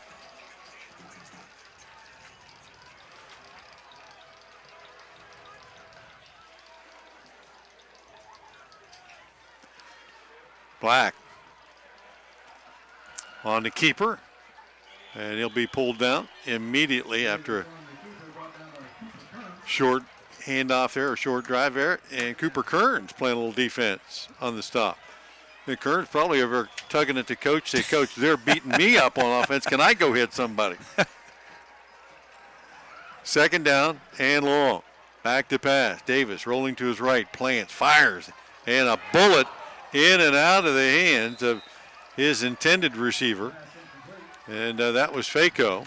And Blattner was there, almost picked up the tip as he hit the ground. Yeah, it almost looked like Meadowbrook was setting up the hook and ladder play right there. Yeah, that was deep down the sideline. That wasn't short flat. Yes. That was about a 15-yard out. So 3rd down and 10 for the Colts. Clock stop, 1:44 left. Black takes the snap, tosses it to the right, and here's the pass back to Blatt. And he did not handle that one, and then loose on the ground. The Bobcats hop on it. Was that a lateral or a pass? Yeah. And they'll say it was a pass. So that falls incomplete, and it is 4th down for the Colts. So a little trickeration from the Tom Strasser vernacular. You'd call that trickeration? Oh, absolutely. And these are plays that have worked this year. That time Cambridge had that well scouted, and Cambridge is going to bring 2 back for the punt. Yeah, it's nearly got the block. The kick picked off by Trent Valentine, who will catch it on the run. Faco will haul him down at about the 41-yard line. So after scoring their first 4 chances of the night, the Colts have punted in back-to-back possessions. And now with 1:29 to go, the Bobcats once again have the ball in Colt territory and an opportunity to try to get points on the board. 1:29, still 3 timeouts on the board. Yeah, and the thing is, with a 30-point lead for Meadowbrook, if Cambridge don't get any points going into the locker room, remember, started the second half, it's running clock. The Cats will get the ball to begin the second half as well. 4 wide out set. Kearns takes the snap, drops straight back, looks down the right side, goes deep down the right sideline, and a little hand fighting there between Lepla and Easton Black, and that flag came in. Let's see. Yeah, it came. It's going to be pass interference. I don't know if the ball was catchable. Was catchable, yes. And I don't know if in high school that matters a whole lot. That ball was just over the head of both the defender and the receiver. Now Coach Twitty going to ask that maybe the same question you did, but the officials have already marked it off at the 24-yard line, first down Bobcat. Yeah, and I think what Meadowbrook's coaching staff is asking is that the back judge who was right there on the play didn't throw his flag. It came from the linesman, the trail official about 20 yards away from the play. First and 10 Bobcats at the 24 of the Colts. 4 wide out look.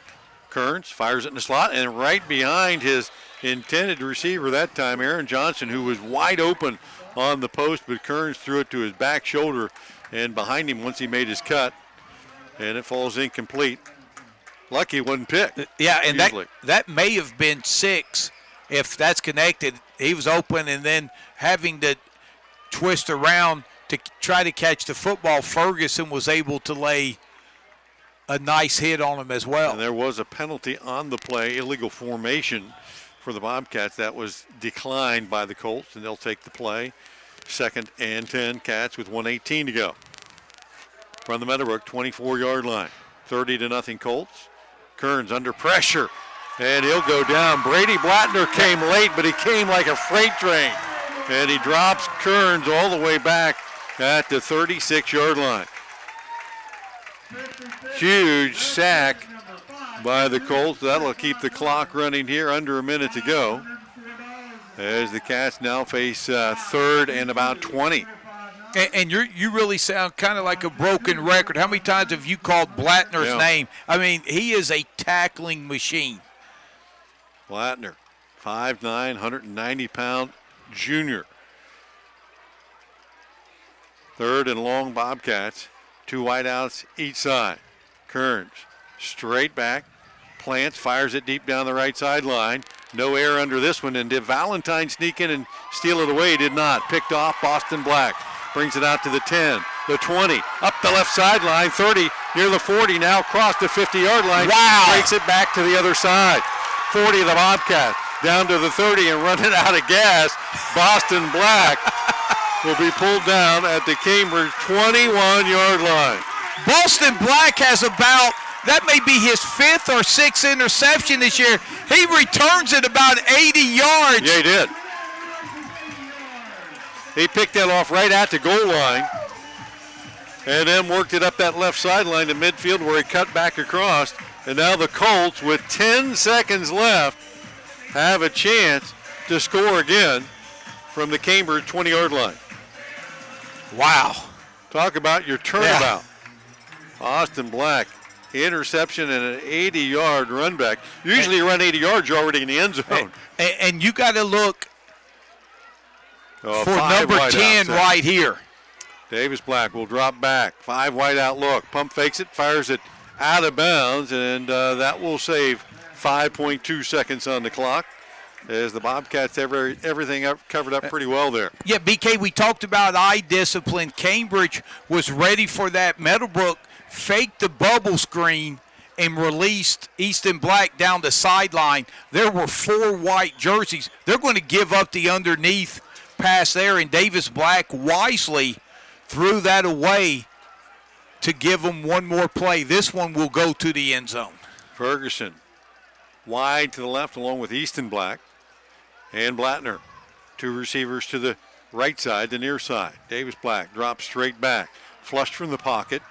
Now will plant, fire it deep across the field, jump ball in the end zone, in and out of the hands of Timmy Ferguson as the Bobcat defender got there a split second late, just enough to kind of put his hand in front of his face.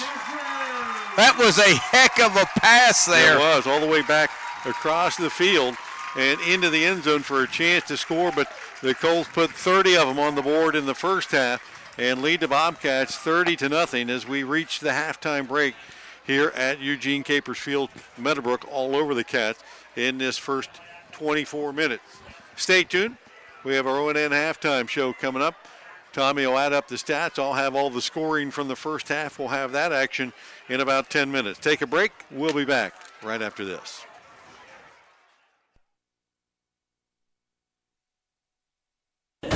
Cambridge High School Bobcat football. Tonight's game is brought to you by Whitesides of Cambridge, Ron Guthrie State Farm Insurance, Stoney's RV Sales and Service, ABC Technical Services, and Doan Ford.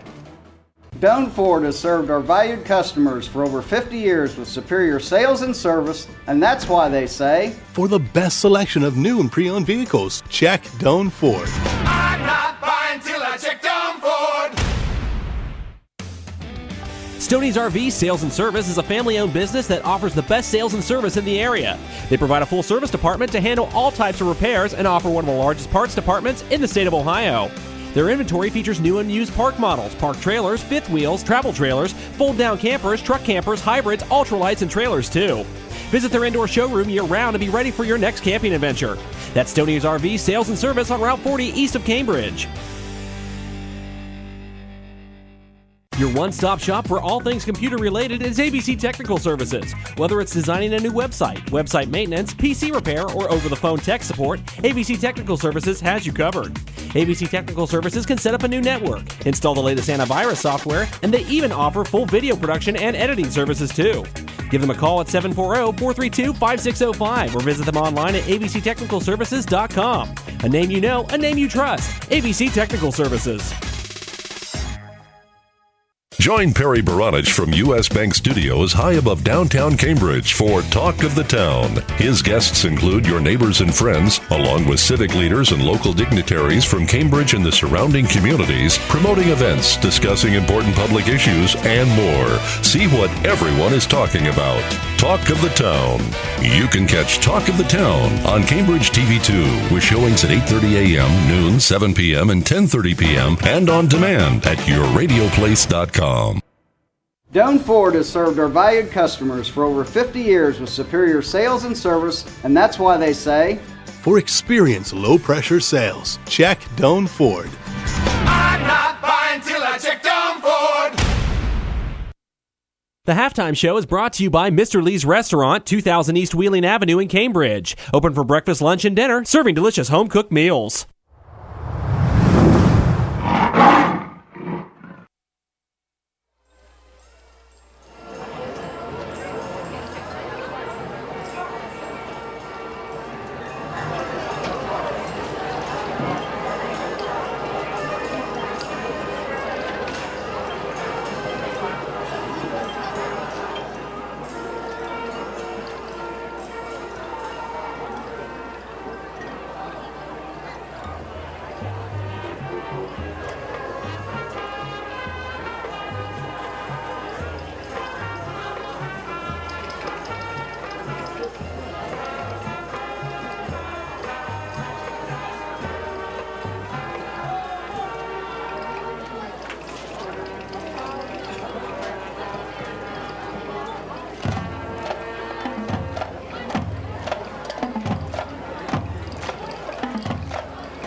Cambridge High School Bobcat marching band.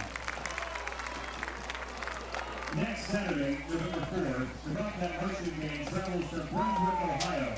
The marching Bobcats perform. At Whitesides of Cambridge, it's all about relationships. Sure, they want to sell you a car, but they also want to earn your business. The people at Whitesides of Cambridge are professionals and never stop training to stay on top of the latest in automotive developments. Your satisfaction is guaranteed. Plus, every new Buick, Cadillac, and GMC in stock is priced at factory invoice or less, plus all eligible incentives and rebates. It pays to drive to Whitesides of Cambridge. Visit them online at whitesidesofcambridge.com. At Ron Guthrie Insurance Agency in Cambridge, they believe in personal one-on-one service. For banking and auto, home, and life insurance, stop by their office at 320 South 11th Street or call 432-4128 for a free quote. Ron Guthrie Insurance offers 24/7 claim service and multi-line discounts. Ron, Jill, and the staff at Ron Guthrie Insurance will personally handle all your insurance needs. That's Ron Guthrie Insurance, your friendly hometown insurance agency at 320 South 11th Street in Cambridge. Doan Ford has served our valued customers for over 50 years with superior sales and service, and that's why they say, For the best selection of new and pre-owned vehicles, check Doan Ford. I'm not buying till I check Doan Ford. Stoney's RV Sales and Service is a family-owned business that offers the best sales and service in the area. They provide a full service department to handle all types of repairs and offer one of the largest parts departments in the state of Ohio. Their inventory features new and used park models, park trailers, fifth wheels, travel trailers, fold-down campers, truck campers, hybrids, ultralights, and trailers too. Visit their indoor showroom year-round to be ready for your next camping adventure. That's Stoney's RV Sales and Service on Route 40 east of Cambridge. Join Perry Baranich from U.S. Bank Studios high above downtown Cambridge for Talk of the Town. His guests include your neighbors and friends, along with civic leaders and local dignitaries from Cambridge and the surrounding communities, promoting events, discussing important public issues, and more. See what everyone is talking about. Talk of the Town. You can catch Talk of the Town on Cambridge TV2 with showings at 8:30 a.m., noon, 7 p.m., and 10:30 p.m., and on demand at yourradioplace.com. Your one-stop shop for all things computer-related is ABC Technical Services. Whether it's designing a new website, website maintenance, PC repair, or over-the-phone tech support, ABC Technical Services has you covered. ABC Technical Services can set up a new network, install the latest antivirus software, and they even offer full video production and editing services too. Give them a call at 740-432-5605 or visit them online at abctechnicalservices.com. A name you know, a name you trust. ABC Technical Services. Doan Ford has served our valued customers for over 50 years with superior sales and service, and that's why they say, For an open, honest sales transaction, check Doan Ford. I'm not buying till I check Doan Ford.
Cambridge also 42 yards passing, so they've been consistent there. 42 rushing, 42 passing. Alex Valentine, 2 catches, 23 yards. Trent Valentine, 2 for 14. And Taylor Lepla, 1 for 5. Cooper Kearns passing 5 of 12 for 42 yards and 2 interceptions. So 84 yards total offense for Cambridge. For Meadowbrook. Meadowbrook has 157 yards rushing, led by Timmy Ferguson with 98 yards, 32 from Blattner, and 27 from Davis Black. Receiving, Meadowbrook, well, Davis Black, 2 of 7 passing for 2 touchdowns. Bobby Faco, 28 yards, 1 catch. That's a touchdown. Devin Norman, 1 reception, 16 yards. That's a touchdown. Brady Blattner did throw a halfback pass that was incomplete. So Meadowbrook, 200 yards total offense first half. Cambridge 84. Wow. And that belies our score 30-0. Colts on top of the Bobcats here as we are at halftime. Brought to you by Teresa's Florist and Gifts. I've been admonished here at halftime. Number one, a lot of people may know my brother Stan Kafuri, but he doesn't own the cell phone, so you can't ever contact him. And he very, very seldom calls anybody else. He must have borrowed somebody's phone, but he called me here and left me a message at halftime and said, hey, you can give shout-outs to everybody else but me. So to my brother Stan, I didn't even know you owned a radio either unless you're sitting in your truck someplace. So there you go, buddy. Yeah, and Stan, I want to personally apologize on behalf of my partner in crime, my teammate, BK, for him totally not giving you the shout-out that you so richly deserved. Yeah, that'll take us to our next break. We'll be back. Second half of action coming up right after this.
ready with a running clock. Penalty, point differential rule. The clock will be stopped after changes of possession at the end of period and for timeout. Back at the Meadowbrook Athletic Complex in Eugene Capers Field, halftime. Over now, we are ready for football again. And Tommy, you and I both talked about this off air, but 30-0 lead, second half of action. We will start the second half of action with a running clock now. Yeah, in Cambridge, you got to play for pride here and try, to get something going here. A couple of updates from our AVC correspondents. Jenny Leggett's reporting Bellsville leading Payton City 28-6. And at East Canton, Kelly Pushcarrots reporting East Canton leading Buckeye Trail 44-6 in the first half. WB Green kickoff to get things underway here in the second half. A squib kick to the left side. Mason Long there for the Bobcats. He'll take it and quickly get to the ground. The Bobcats will get pretty good field position here to start the third period of play at their own 43-yard line. That hadn't seemed to matter as the Bobcats twice in that first half started drives in the Meadowbrook half of the field, but still have no points to show for that. Yeah, Cambridge has had a couple of nice drives. They've gotten in the red zone twice, but they haven't scored. In BK, it's just like basketball. A lot of times it's amazing how much better your defense plays when your offense is scoring. It gives you some energy. Offense just hasn't given Cambridge anything yet. The yet. Bobcats have made a shift at the quarterback position. Looks like Cody Moore will start the second half at quarterback, and he does. He's under pressure, back to pass, steps up in the pocket, out to the 45, and upended Timmy Ferguson in the open field and said, hello. Got him about a 6-yard gain, but paid for every yard to that at the end of that play. Yeah, Cody Moore, a sophomore. 6-foot sophomore, has seen duty in a couple of games this year. Steps in here in place of Cooper Kearns. Kearns a tough first half, couple of interceptions. And Moore will start the second half here, facing now second down and 4. 4 wides. Tuttle in the backfield, hand it off. Check that Long in the backfield, hands it off to him coming near side to the 50 and into Colt territory, close to a first down at the Meadowbrook 47. Let's see if they give him the line to gain or not. Looks like he may be just shy. Yeah, I think he's short about a yard. Clendenning and C.J. Moore there for the stop for Meadowbrook. So the Bobcats face third down and a yard.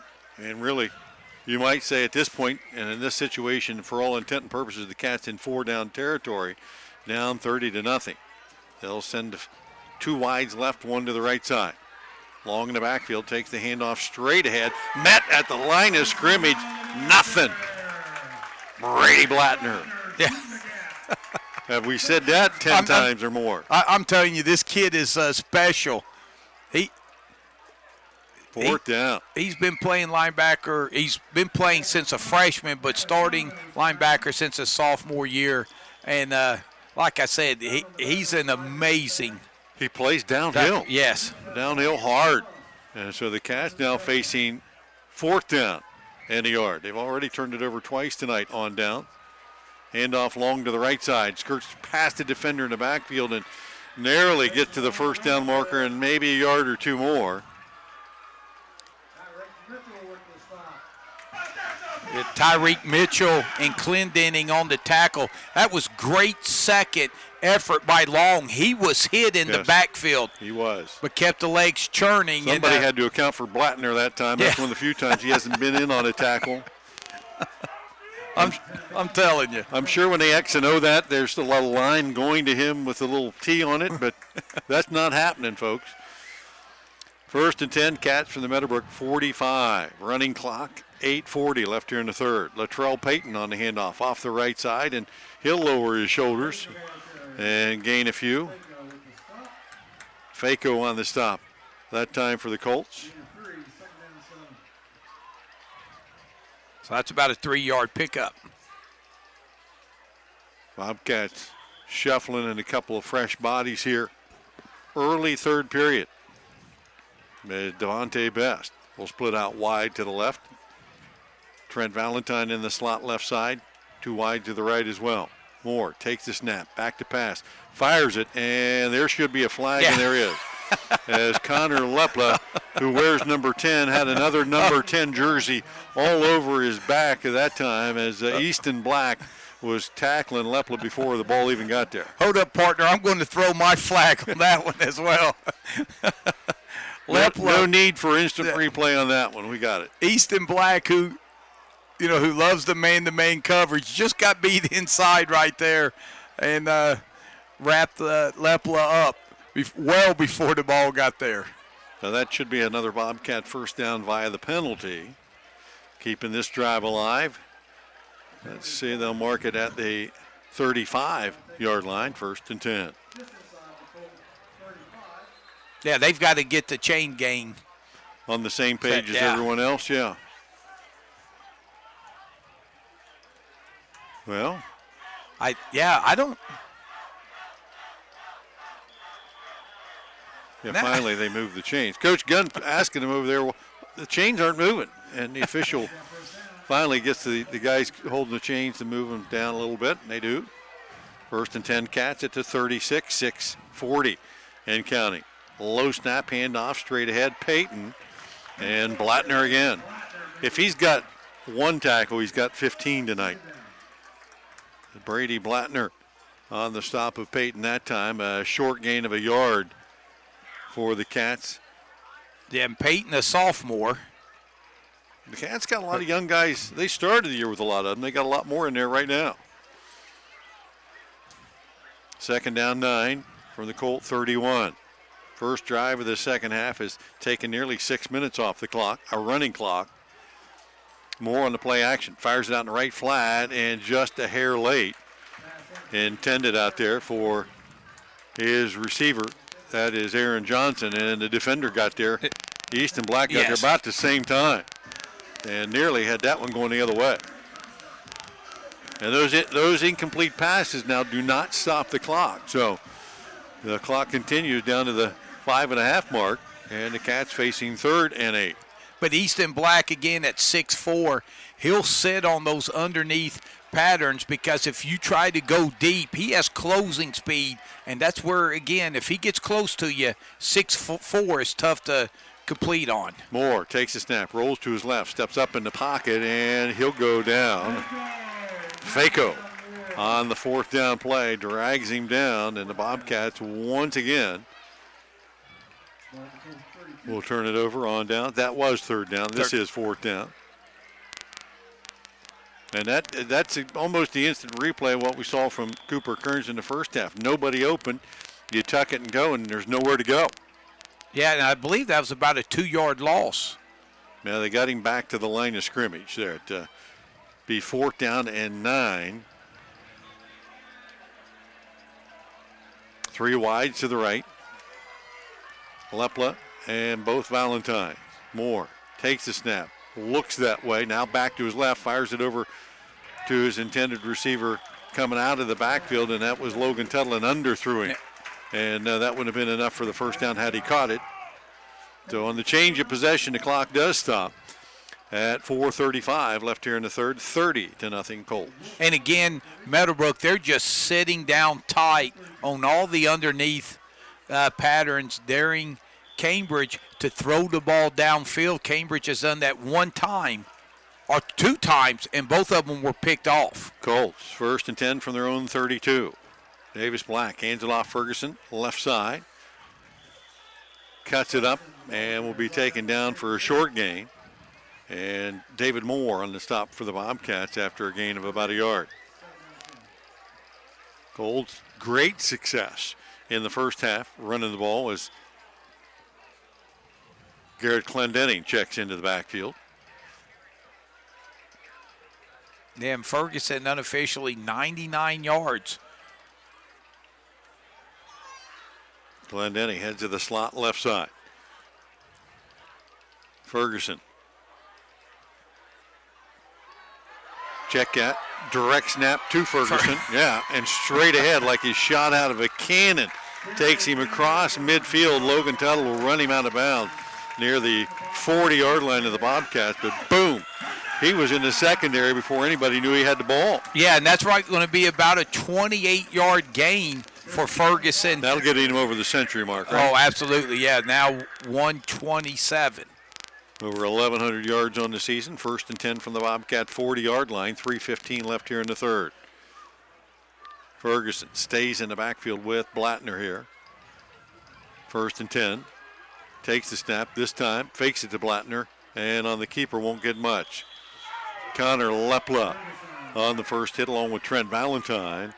And no gain on that play. So if you're the Colts now, big lead. Oh, and here's there is a late flag. Late flag came in. I think one of the Cambridge players was barking, yes. And I believe they're going to get him, for unsportsmanlike conduct. So and that's, I was just going to make that comment. This time of the game, easy, big lead. You don't want one of your players to fall into that trap and not be available for next week. Yeah, and they had thrown, was that Ferguson, for about a 3-yard loss. 1st and 10, inside the 30-yard line. Ferguson on the keeper again, straight ahead, and Lepla again will wrap him up after a gain down to about the 24-yard line. Yeah, Bobcats have really not been able to do anything with the running game of the Colts tonight. Colts have been running inside, outside, pretty much at will. And if you would have told me nearing the end of the third quarter, Meadowbrook would have 2 pass completions and be up by 30.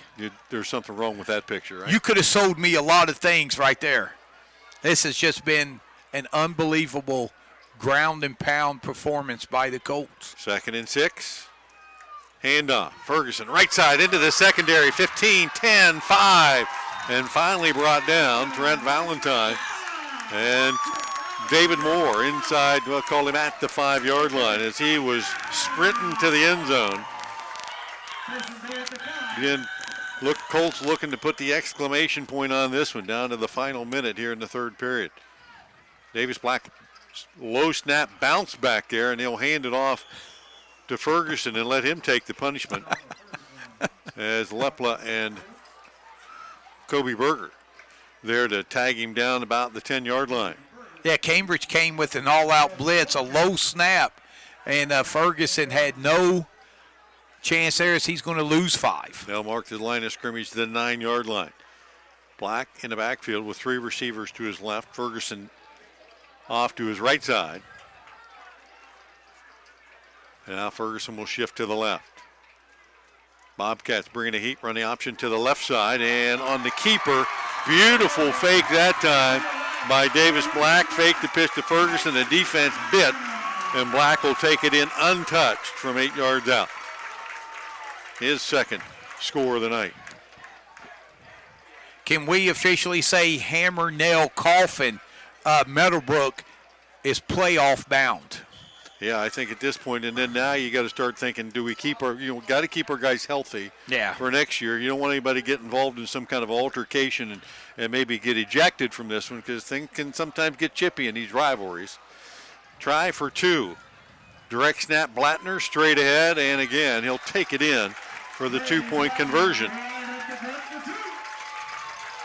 38-0 Colts on top of the Cats. We'll be back right after this.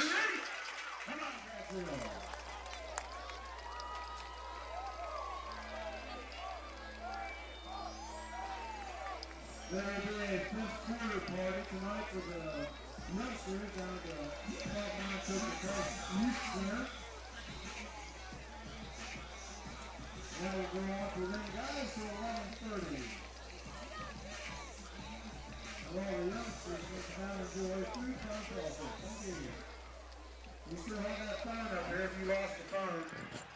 Back at Eugene Capers Field, 38-0. Colts on top of the Bobcats. And now the conversation comes up. Mr. Strasser, is this the best Colt football team you've ever seen? I tell you what, the team 2 years ago was still pretty good. This team, they are playing so well right now, and I tell you, I know, teams like, St. Clairsville, they're seated up pretty high in the region. That was one of Meadowbrook's 2 losses.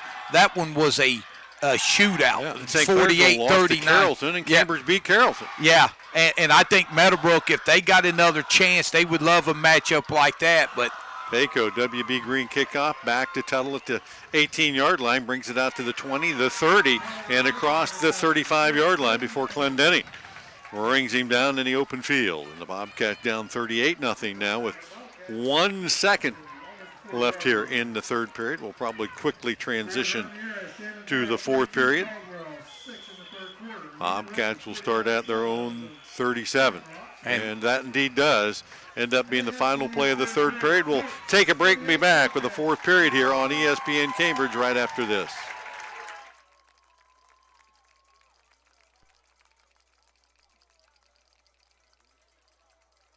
Doan Ford has served our valued customers for over 50 years with superior sales and service, and that's why they say, For experienced low-pressure sales, check Doan Ford. I'm not buying till I check Doan Ford.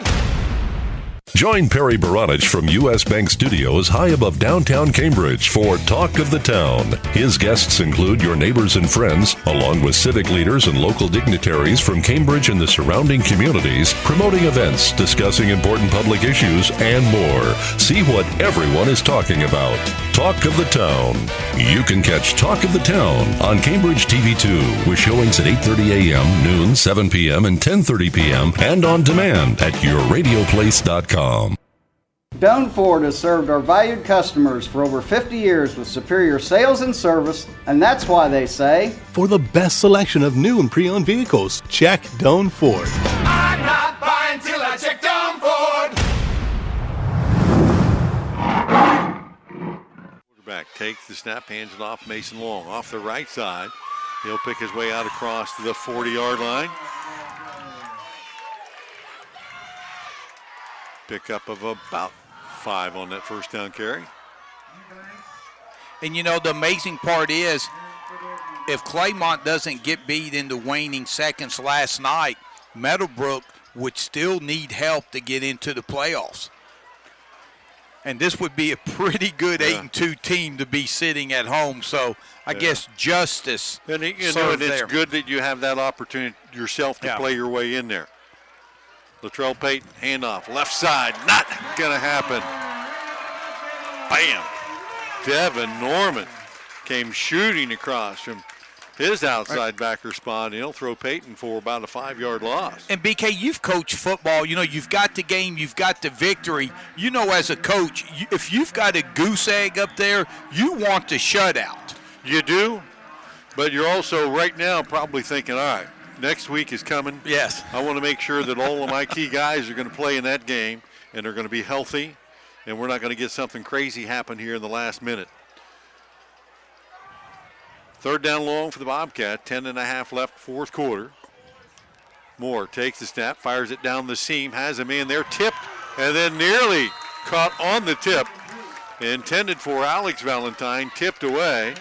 Ferguson there, and Norman in coverage, and then for the Bobcats, Aaron Johnson almost in the right place at the right time as Devin Norman comes hobbling off to the sideline. And I go back to my previous comment. You want your key guys to come out of there healthy. He reaching for the hammy there. Yeah, and Cambridge is going to punt the football. It appears that way. 4th and long.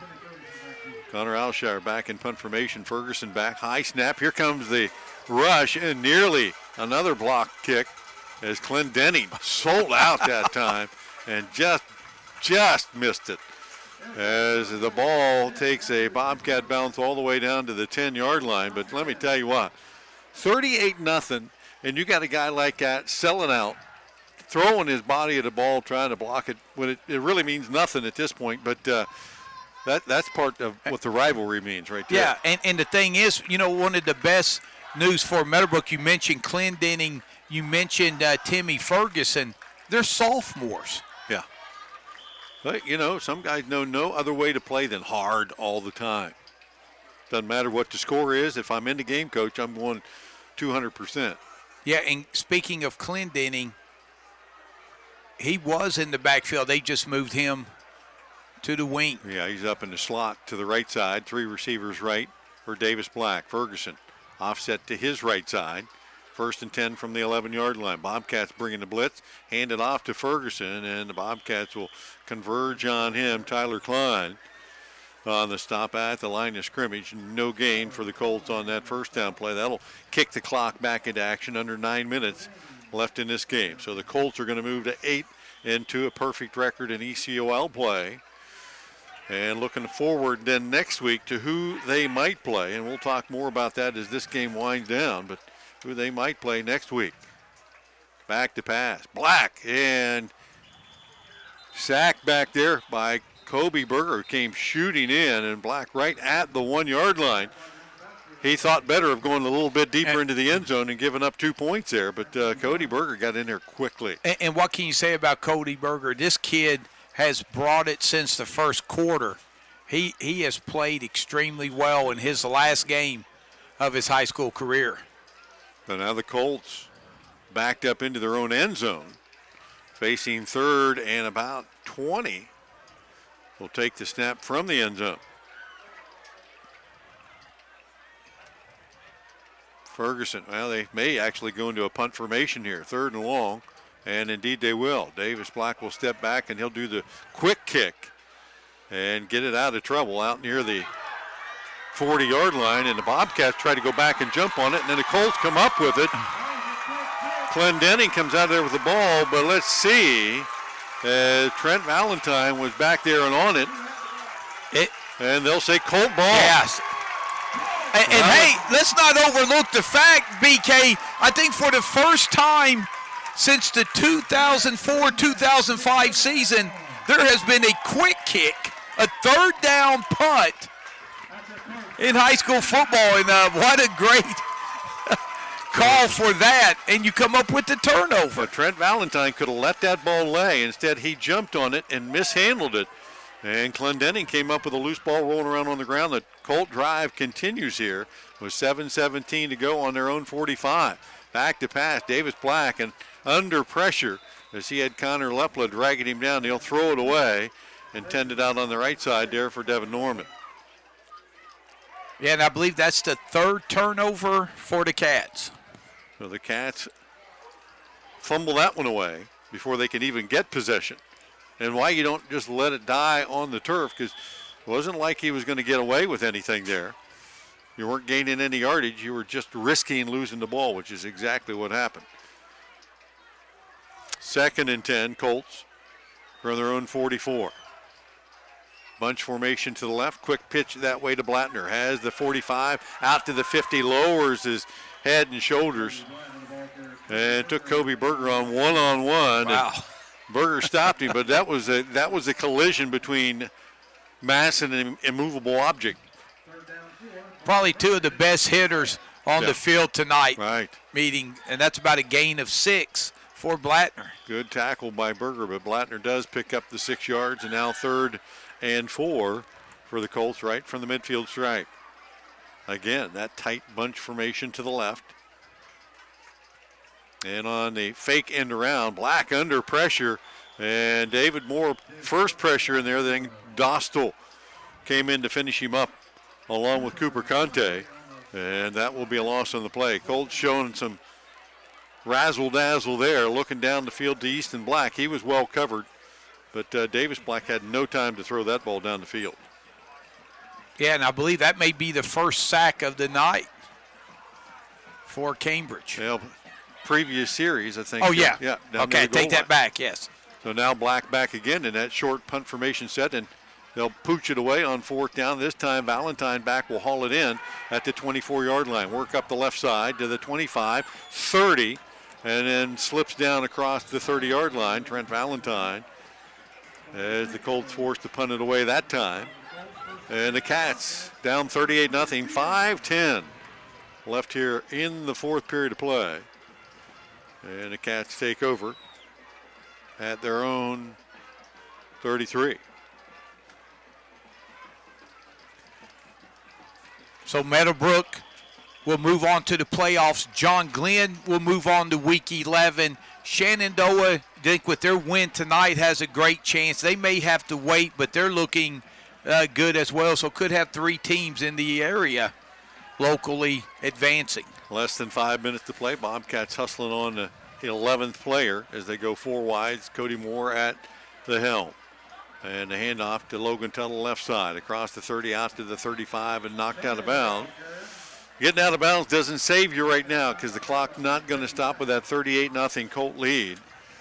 And the Bobcats trying to erase the goose egg from their side here are quickly running out of time. 4.5 minutes left to go in the ball game.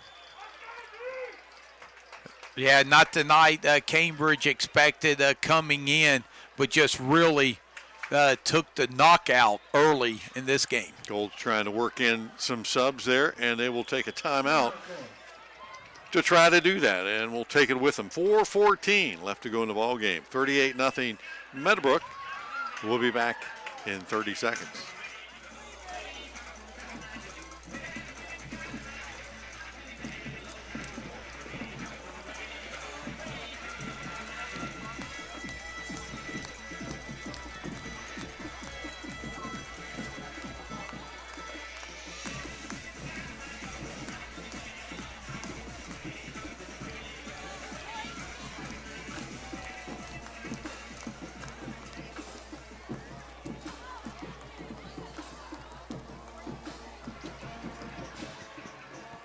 Back at Eugene Capers Field, 4:14 remaining in the ball game, one that has been controlled by the Colts from the outset.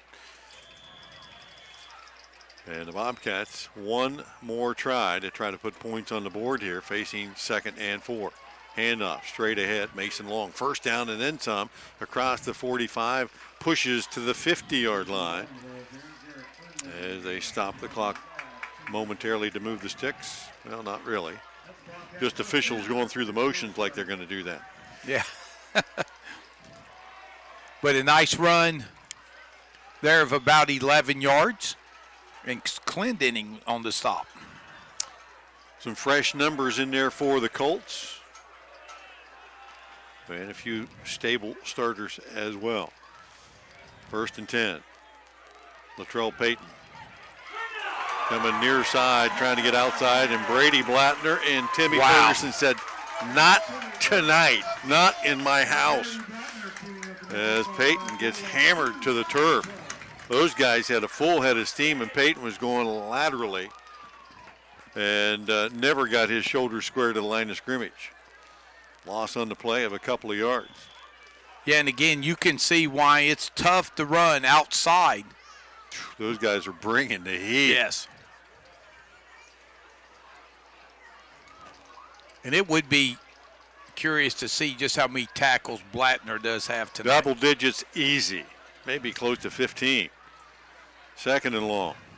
Moore back to pass, fires it in the seam, has a man, and Ferguson throws him to the ground. That is Aaron Johnson as he holds on right at the first down marker, and that will be a Cambridge first down. 2:28 and counting.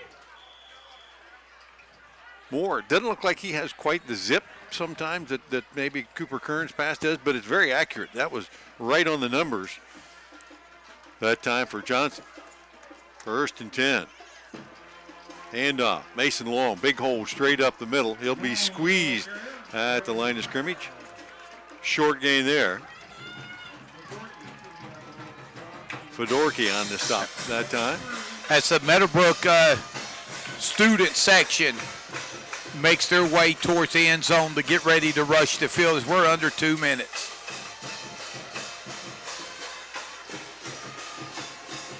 Second down, call it 7 for the Bobcats. 1:40 left to go in the ball game.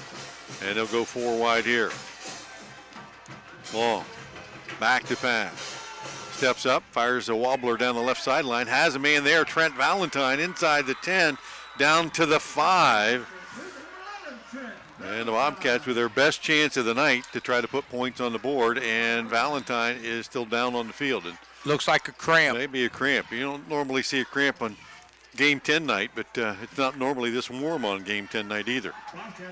And you did say that was Trent, correct? Trent, number 11. Yeah, 32-yard pass completion. And he's up under his own power and off the field. Another Bobcat first down here, their best drive of the night as the clock winds into play. 1:15 and counting from the 5-yard line of the Colts. Moore in the backfield with Long, offset to the right side. 2 wide to the right, 2 to the left.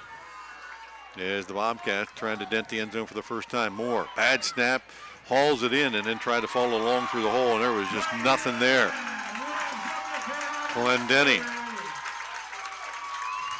there for the Colts, and we're under a minute to go.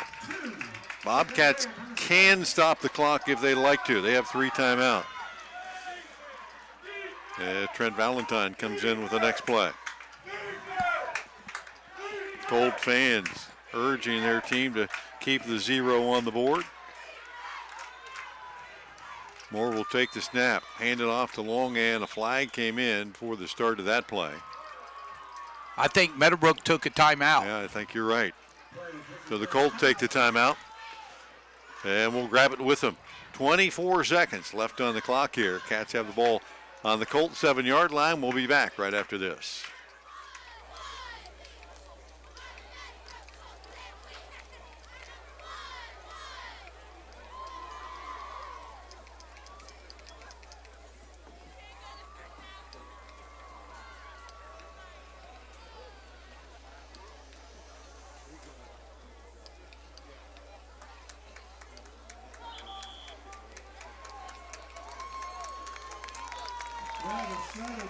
Here in the press box from Jeffersonian Chief Rider Jeff Harrison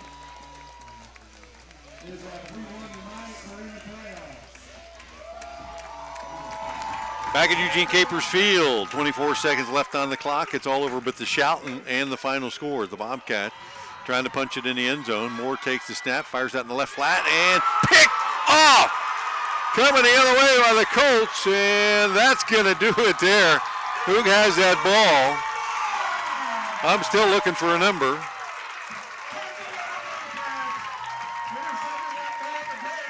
Is that Easton Black? That's it is. Easton Black, Easton yes. Black. Wow. 3rd pick of the night for the Colts, and Easton Black nearly took that one all the way, and that one will seal the deal. Yeah, now Meadowbrook will go into everyone's favorite play, and that's victory formation.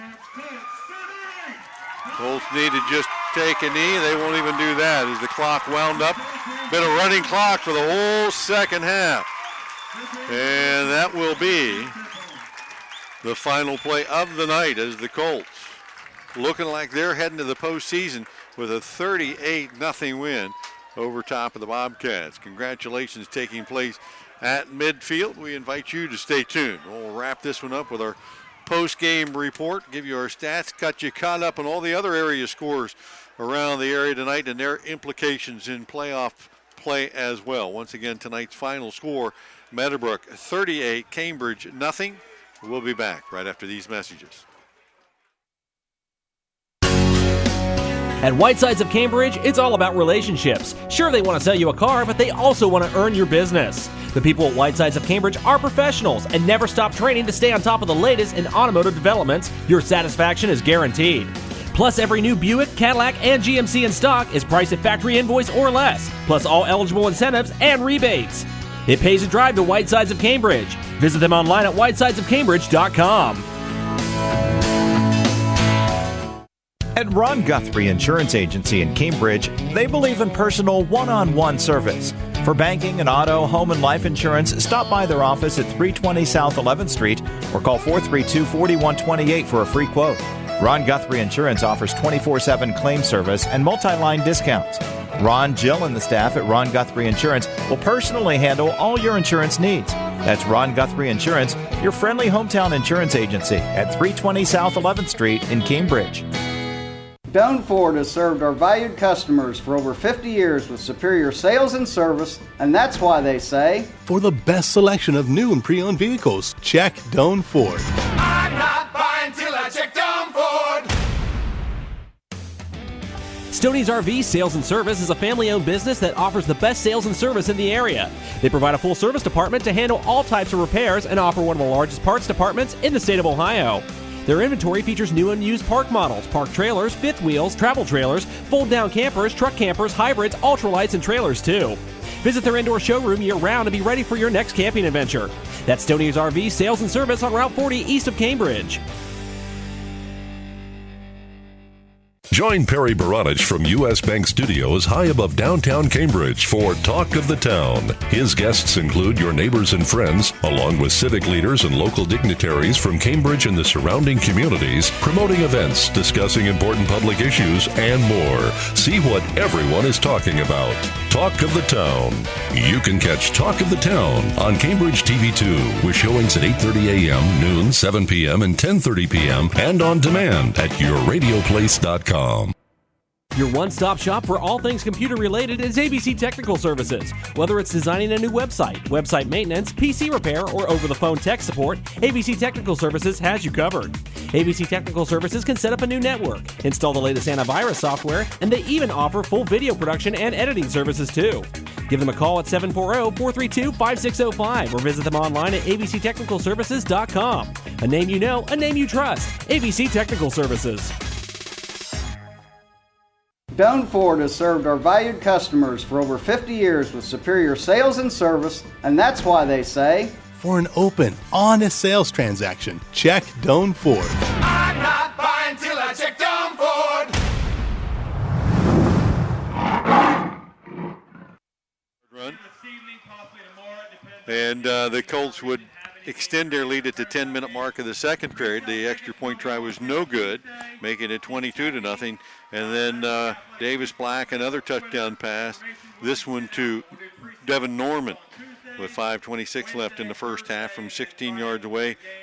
Boston Black would add the extra point pass to Davis Black for 2, making a halftime score 30-0 Colts. Bobcats could mount no serious attack again in the third period, even with a running clock. And the Colts would add one more score with 19 seconds left in the period. Davis Black taking it in himself.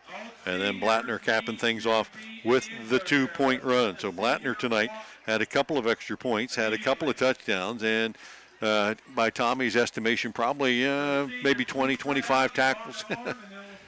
Any question tonight, Brady Blattner will no doubt be one of our players of the game, but we'll get to that here in just a moment. So certainly the unofficial official announcement being made by PA announcer Jeff Riggins, who takes every opportunity he can to get another announcement in. But the Colts certainly are in the postseason, but it's just a matter of who they will play when and where. Yeah, and they're definitely in, and they're definitely on the road. They could find out later tonight, definitely tomorrow, and it's just a wait and see. But the good news is for Byesville is Meadowbrook's in, and here's a team finished 8-2. They were 1-2. They're won 7. Or excuse me, now they've won their last 7 ball games, excuse me. And now it's time for the senior walk. Yeah, senior football players, band, cheerleaders, all doing their senior walk. And it's nice that the Colts can do this on their home field, on their final home game, and celebrate home, the parent and senior night in this fashion, knowing that you still have more football ahead of you next week.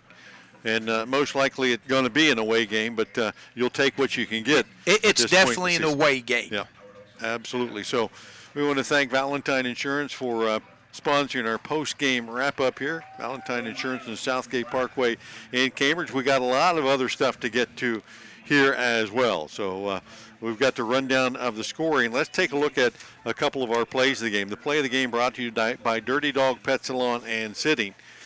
Each week, Dirty Dog Pet Salon has our play of the game. You can have your dog groomed at Dirty Dog Pet Salon located on Cochran Avenue in Cambridge. And, boy, how many big plays for the Colts tonight. But I starred this one when it happened. And the Boston Black interception at the goal line that really kind of snuffed any chance that the Bobcats had to try to climb back this one. And then the 80-yard return there before halftime all the way down to the Cambridge 20 that allowed the Colts another chance to try to score just before halftime. That is our Dirty Dog play of the game. And that just shows you how many weapons on both sides of the ball the Colts have. Oh, yeah, Boston Black with the interception, Easton Black with one as well, and the third one Timmy Ferguson. was Timmy Ferguson. Yeah, so the Colts tonight taking it away from the Bobcats 3 times, not turning, actually 4 times if you count the fumble on the recovered muffed fumble. But the Colts taking care of business early tonight with 4 first-half touchdowns and then riding a running clock to victory in the second half. Each week, Buckeye Tours sponsors a drive of the game. If you're thinking of taking a trip, call Buckeye Tours at 439-1977 or stop by their office on Wheeling Avenue. And you pick any one of those Colt drives tonight, and why not pick the first one that set the tone? 5 plays, 51 yards. Brady Blattner capping it off with his first touchdown of the night. What a fine night for that young man. But, he will lead the rest of the Colts here into the postseason with an effort on both sides of the ball that was pretty commendable. No, it just big. We talked about Meadowbrook's offense coming into the game.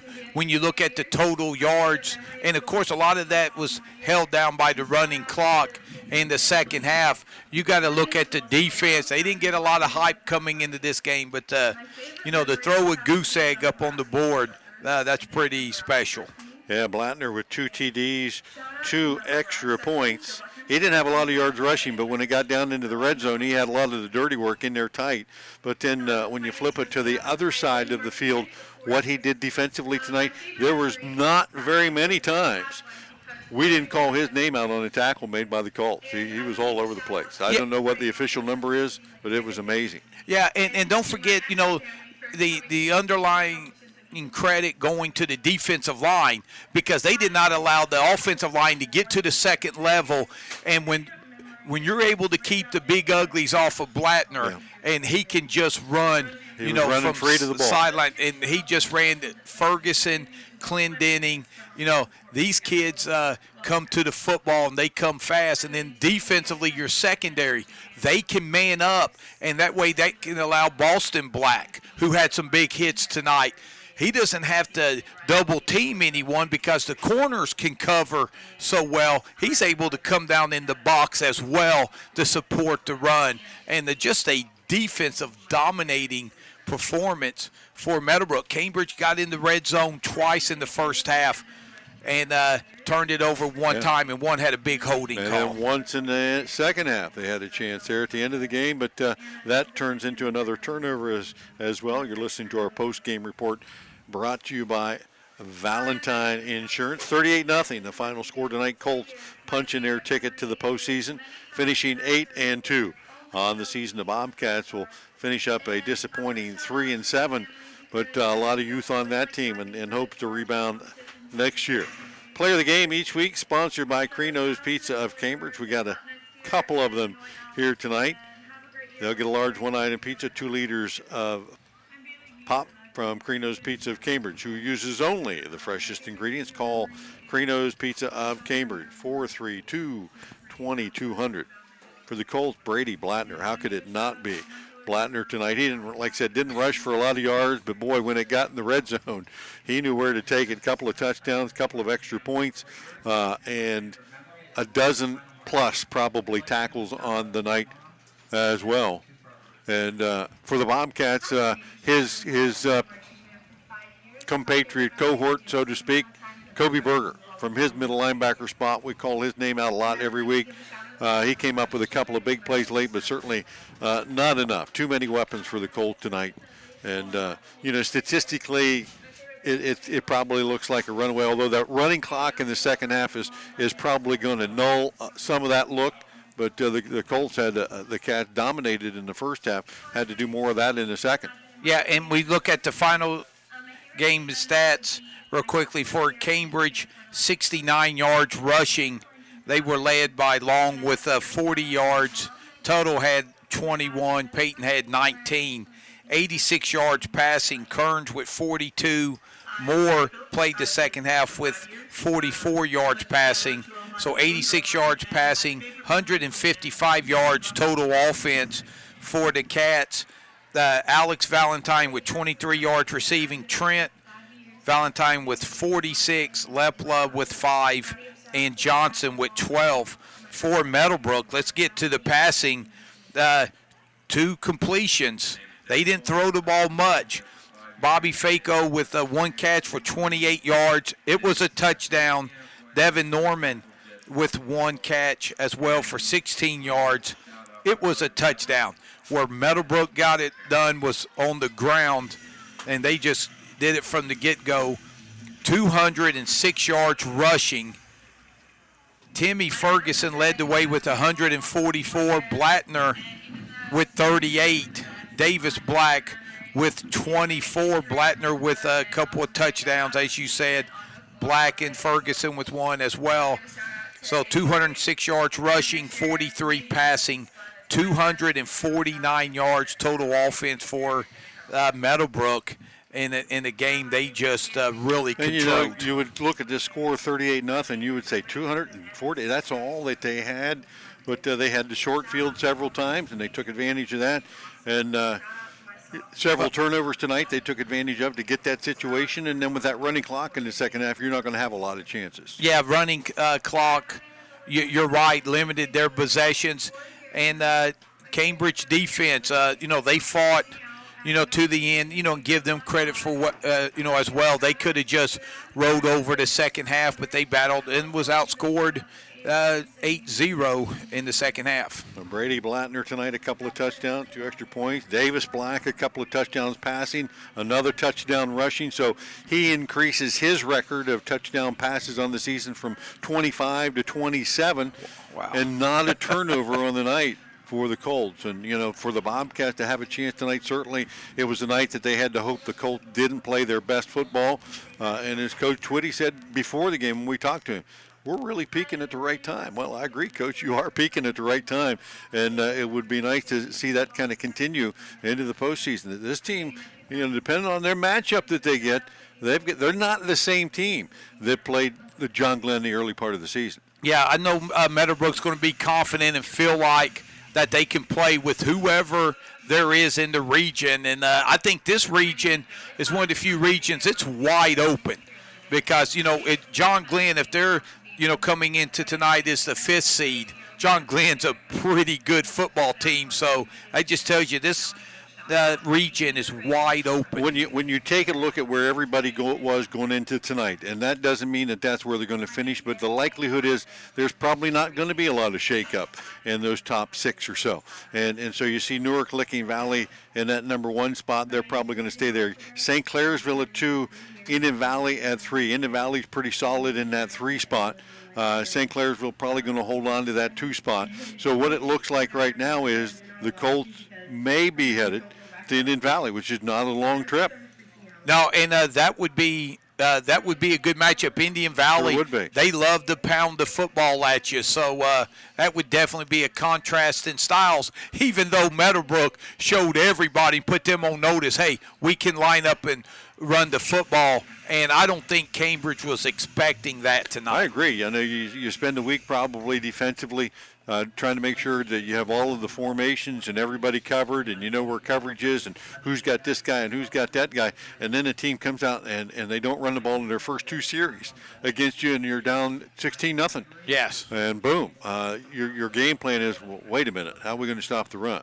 And the Colts utilized that bunch formation tonight where they outmanned the Bobcats at the line of scrimmage with 3 receivers, and you've got guys playing 8, 9, 10 yards off them because they're receivers. They sealed everybody inside, and Ferguson and Blattner had their way with the edge then. And then when they ran that bunch, a lot of times they would bunch them to the left, and they would just do a quick pitch to the right, and where you had less numbers over there defensively because of the formation Meadowbrook was in offensively, and they just were able to get to the corner. And the way Ferguson and Blattner are running the football, this team is explosive. Hey, we had a long night here at the Meadowbrook Athletic Facility, Eugene Capers Field. It was fun. We got here early and did the tailgate early, but we got to thank Jared who did the camera work on the outside, and Adam still running the board here on the inside. If you listen to us on online, that's fine. If you were one of the hundreds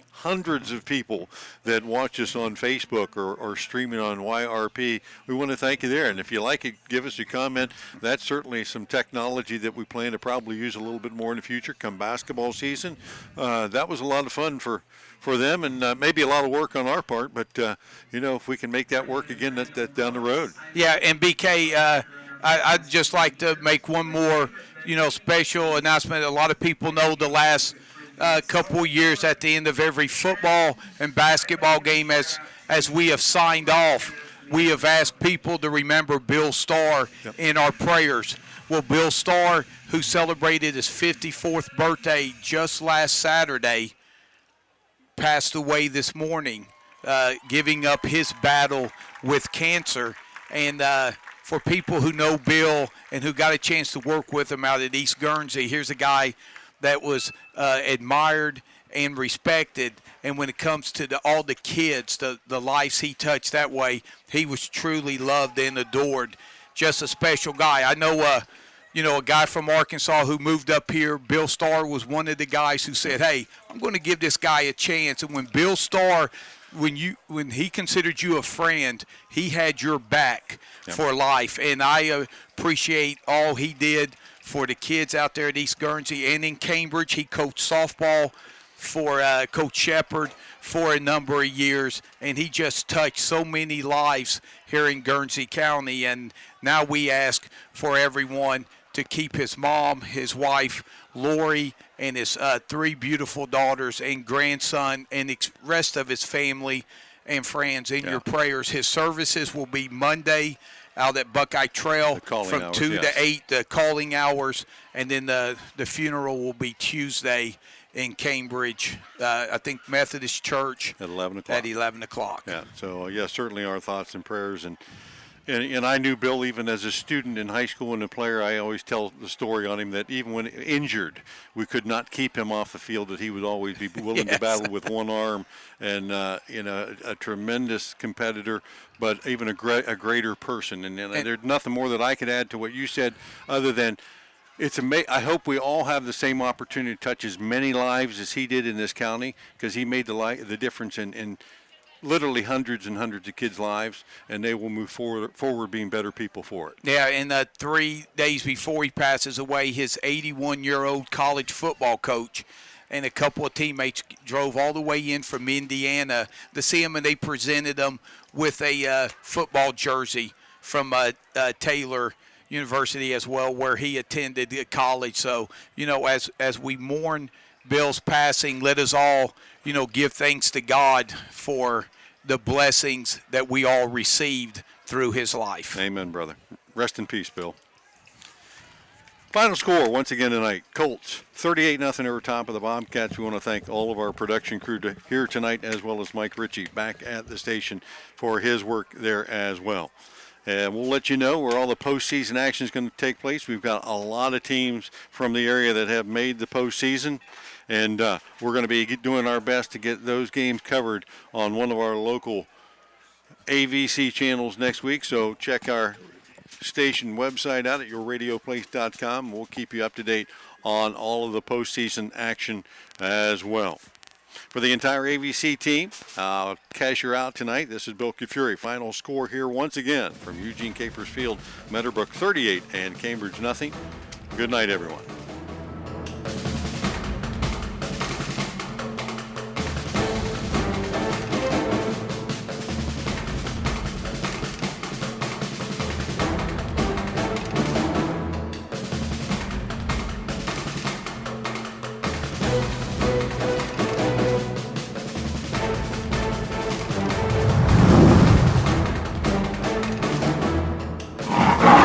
Cambridge High School Bobcat football. Tonight's game is brought to you by Whitesides of Cambridge, Ron Guthrie State Farm Insurance, Stoney's RV Sales and Service, ABC Technical Services, and Don't Ford. This has been a presentation of ABC Sports.